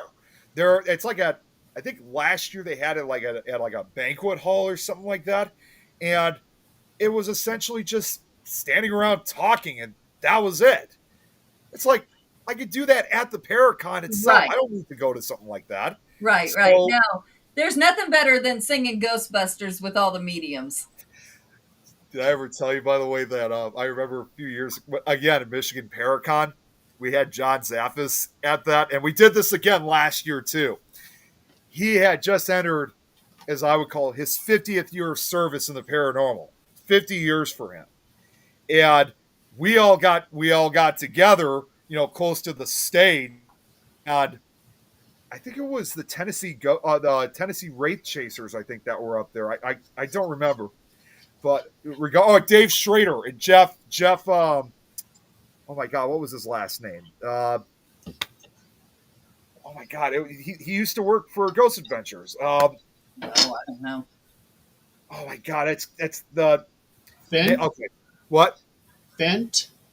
No, not Fence. Oh my God, it's like I know I've met him several times. I can't even remember his name.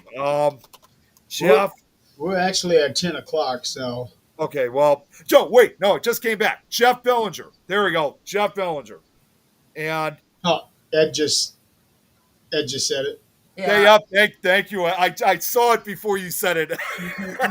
But anyways, they had John Zaffis up on the stage. He didn't sing himself, but they all sang Ghostbusters to him because it was his 50th year in the Paranormal Field. But instead of us all yelling out Ghostbusters, we all yelled out John Zaffis. Yeah, I used to get pissed off when somebody hated me, and then I realized they hate me for one of two reasons. Either they're jealous, or I stood up for something that they disagreed with. Either way, it's fine with me. If you stand up for something, you're going to be hated. So it's okay. Just one more thing, though. Like I said, All for the just event, made the list. I know what he's talking about there. Chris, you know where to find me, and you can kiss my ass. So just one more No, thing it's something that he's referring to when he's the list that he's referring to is probably one of the greatest storylines I've ever I have heard. no idea what he's referring to. I really Yeah. With don't. him, it's hard telling.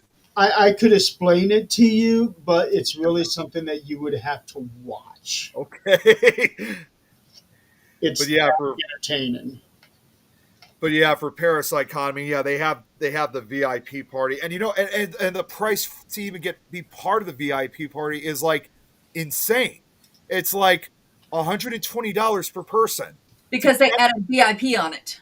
for the VIP, but still, and it doesn't even go for that long. And the only other thing that's happening also at Parapsychon is obviously the investigation that's going to follow at OSR on Saturday night, which the price for that alone is $230.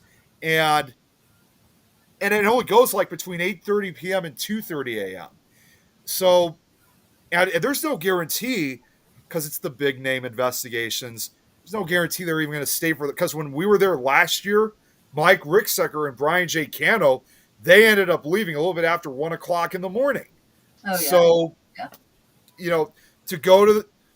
I mean, the event is definitely worth it, the con itself, but to go to the VIP party and the investigation, knowing how expensive they are, not to mention how many people are going to be at the investigation, too much interference, it's just not even worth it. We're not going to spend our money like that for something that's just not going to go so well. Well, I'm looking at the investigation ticket price, $229 a person. $230.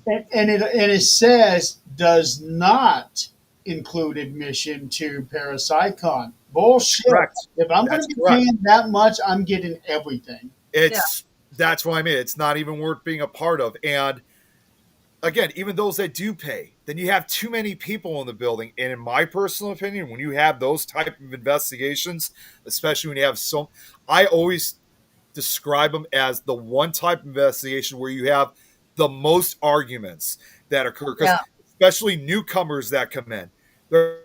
I heard this or saw this, it's paranormal.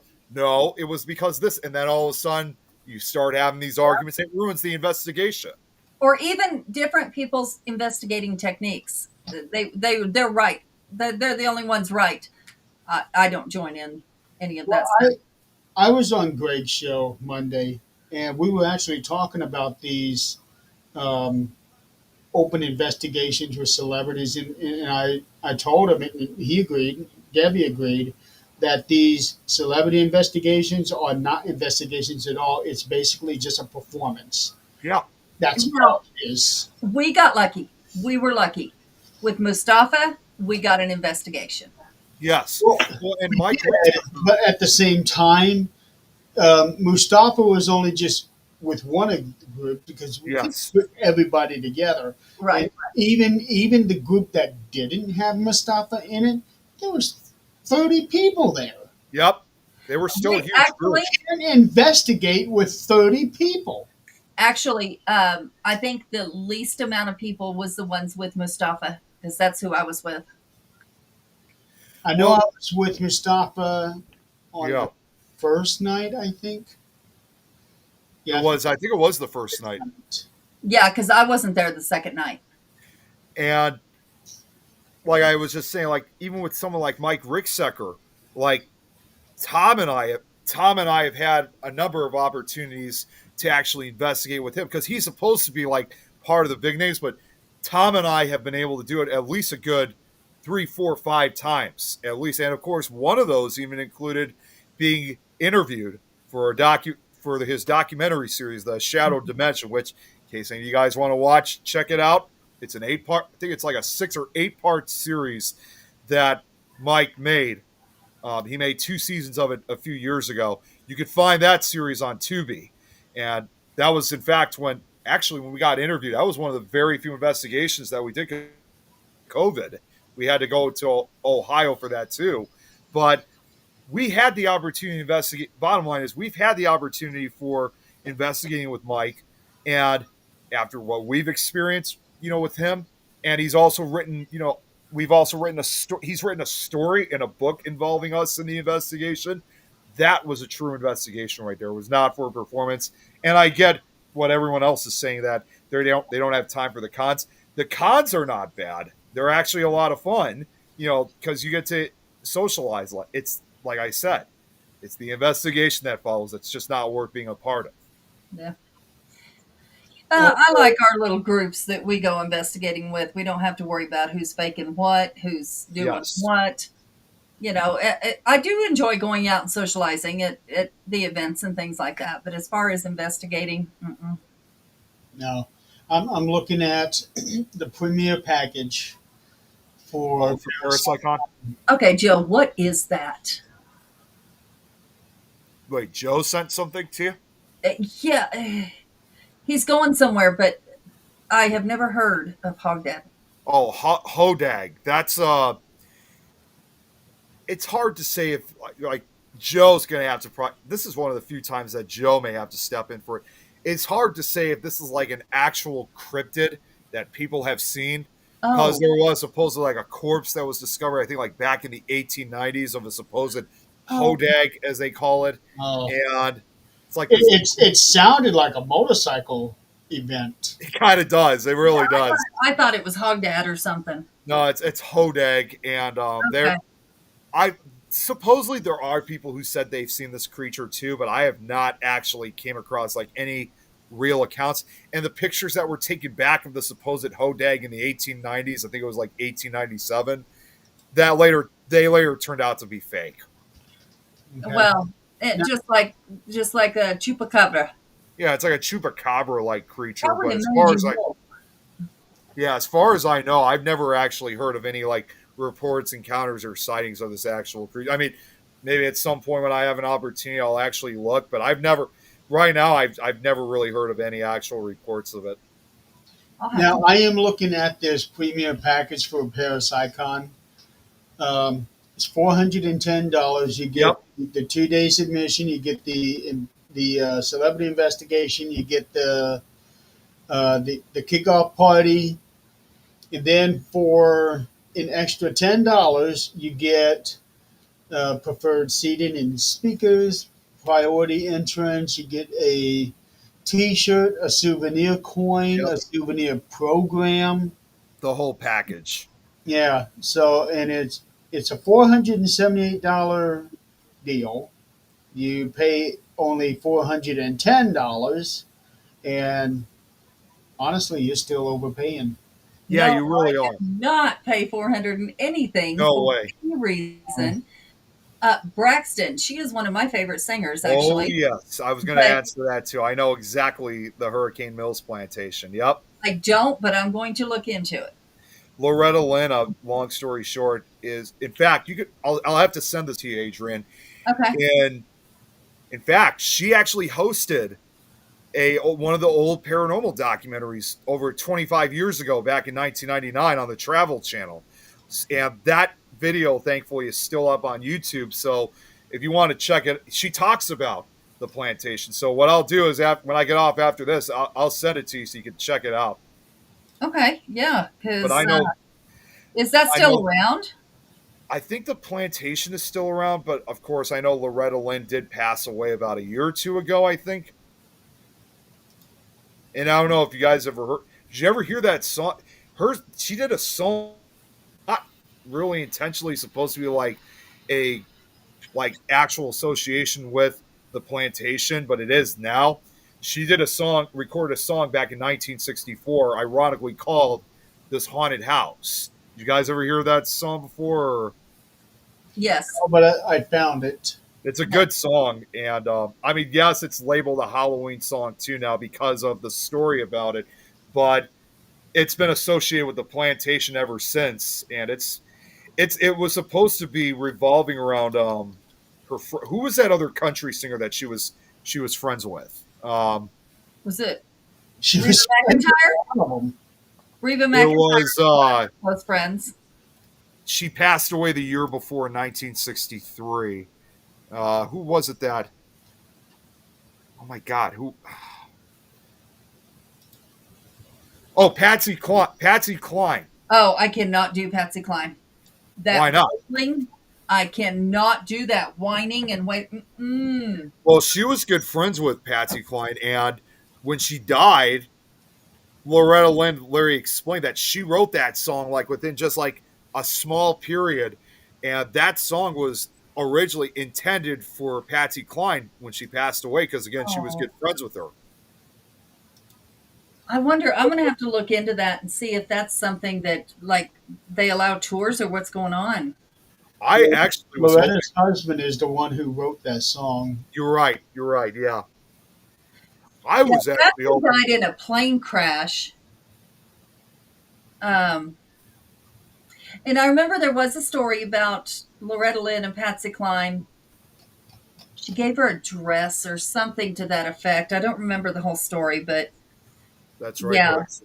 But she She's was- one of those you can hear their voice and you know who it is, kind of like Dolly Parton or Yep. Loretta Lynn.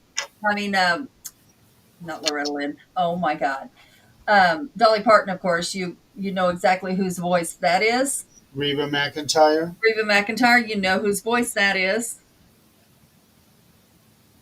Oh, Patsy awesome. Cline, yeah, she would have been around the late 80s, early 90s. Yeah, Adrian, I just sent you the documentary. Jeremy, I'm going to send it to you too in case you want to check it out. She would have been 91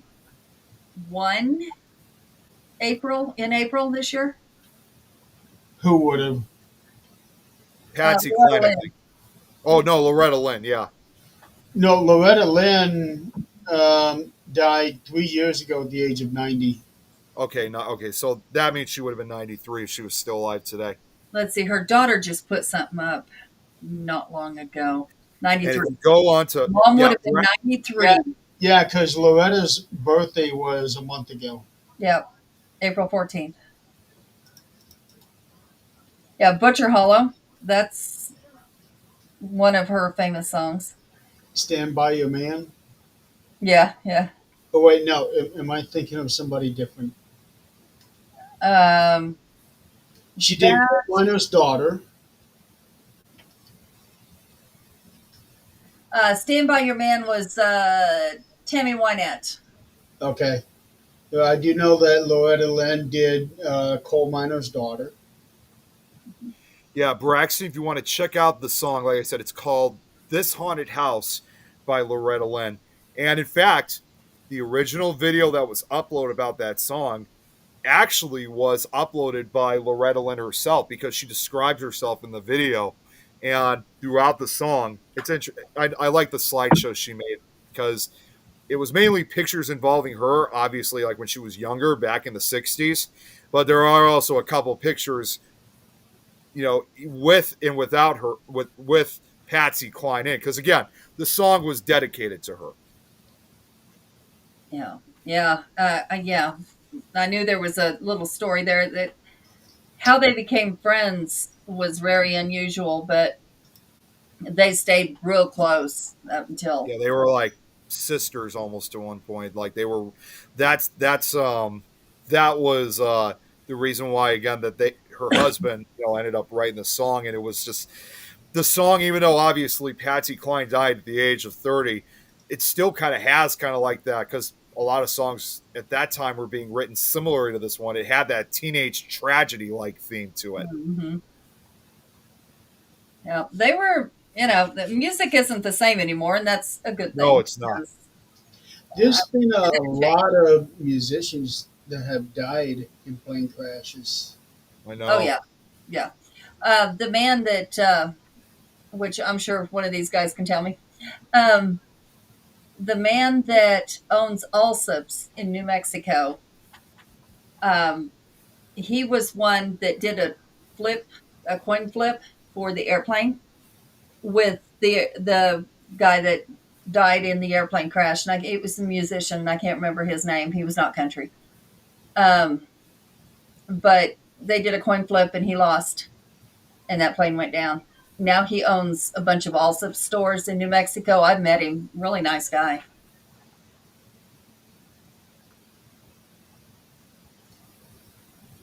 Jeez. I was just looking something else up too. I mean, not a musician, but actually a film director. And I mean, obviously, I'm not going to get into too much of it because I know we got to end. So I'll make this short. This is actually something more for Fear fans, but I'll still talk about. There was a guy that I can't remember who his name was, but in 1976, he made this movie that was almost like a forerunner to like what would eventually be his death. He made this movie that was the movie was originally filmed in 1971. It was called Slaughter, I think, originally, but they ended up they added some scenes in 76, and it became a movie obviously called Snuff. It was supposed to be based on the urban legend of snuff movies, and obviously it wasn't. And it was made down in South America, as a matter of fact. And less than like a year later, that same director that made that movie, it wasn't a plane crash, but it was like he and a few other people were about to get on a helicopter, and the helicopter just like malfunctioned, and the what do you call those things that The the blades, things that what the rotor blades. yeah, the rotor blades. The helicopter went out of control, and it literally sliced the director and these other guys that were standing. They didn't have enough time to get out of the way, and it was just like just killed them instantly, almost resembling in a way to what that movie they made just a year prior. It was just like It's almost like Freebird. yeah, they were like sliced literally, like it was like they said it was an absolutely horrific accident, and one other citizen was killed from this accident as well. So yeah, it was like very much like that. Yeah, Richie Valens. Richie Valens. Tommy also lost the coin toss to Richie Valens. Wasn't he the one that died in the day the music died? Yeah, Big Bopper, Richie Valens, Was in there, Yeah. but Holly. Big Buddy Holly. Buddy Holly. Yeah, Yep. Yeah. So Tommy also lost the coin toss to Richie Valens, and then that's how Tommy ended up living and owning Allsup's, and Richie Valens died. and he was Well- the youngest out of the three. He was only 17. Waylon Jennings, I think, was supposed to be on that plane too. Hmm. And he was doing a little banner with one of the guys. The guy said, "I hope your car crashes," and Waylon said, "I hope your plane crashes," and plane crashed.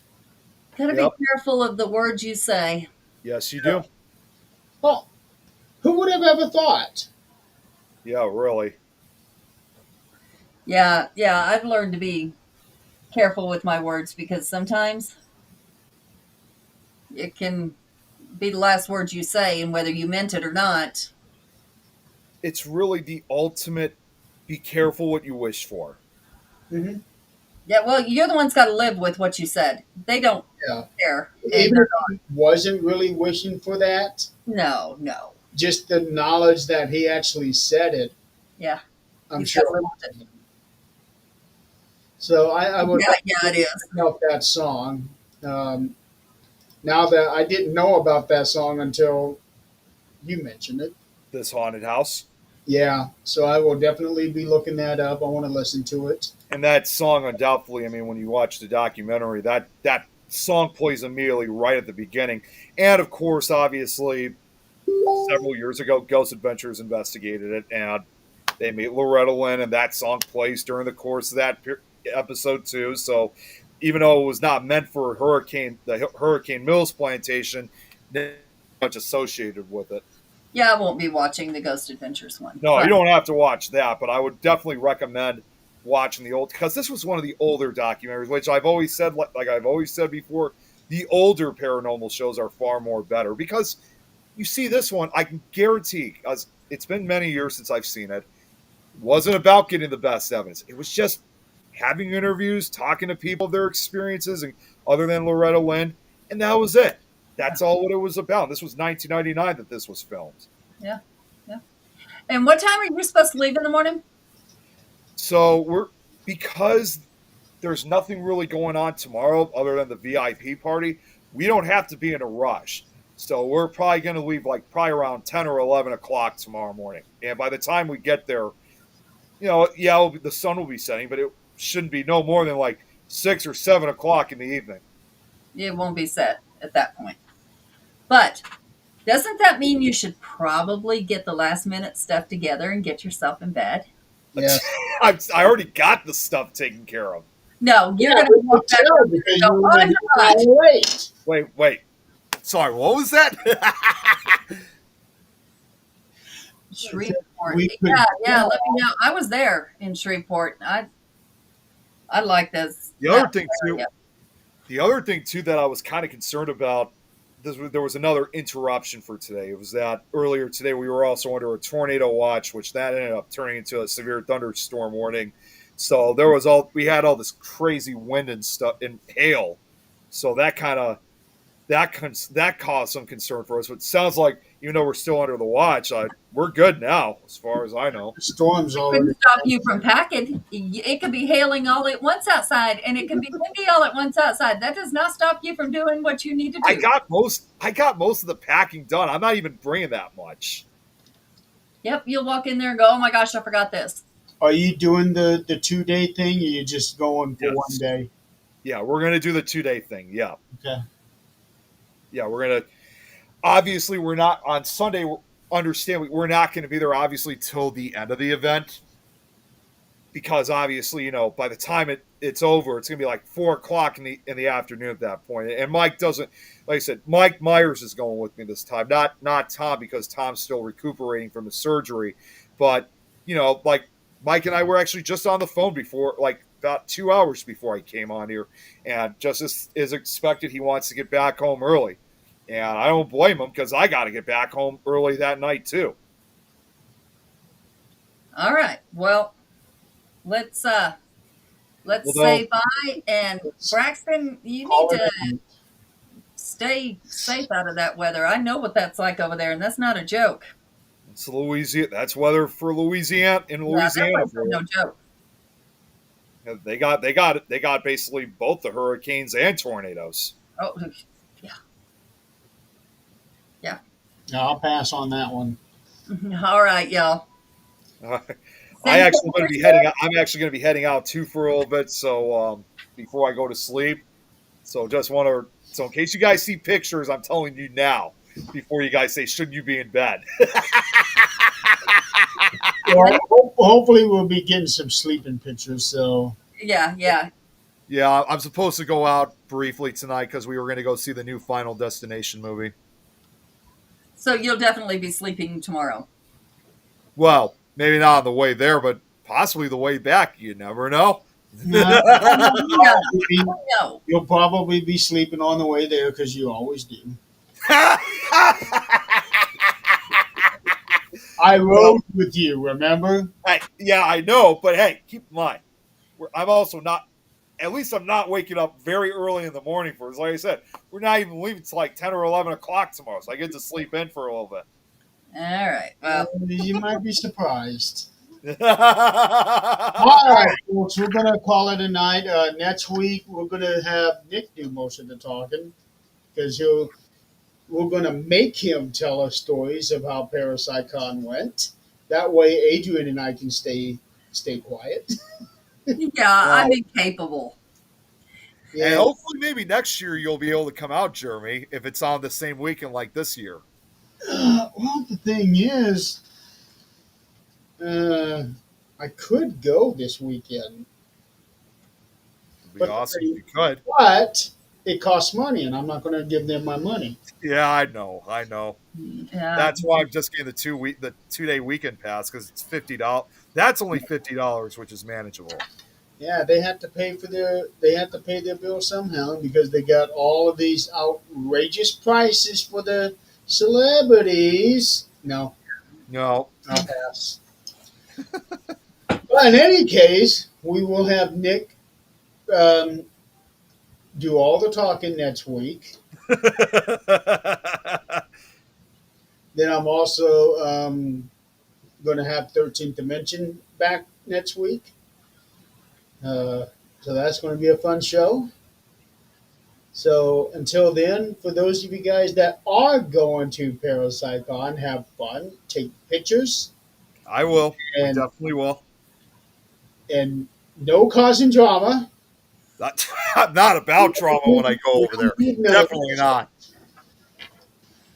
So in the meantime, you guys have a good weekend. Have a safe weekend. Have a safe trip. And then we will see you all next week.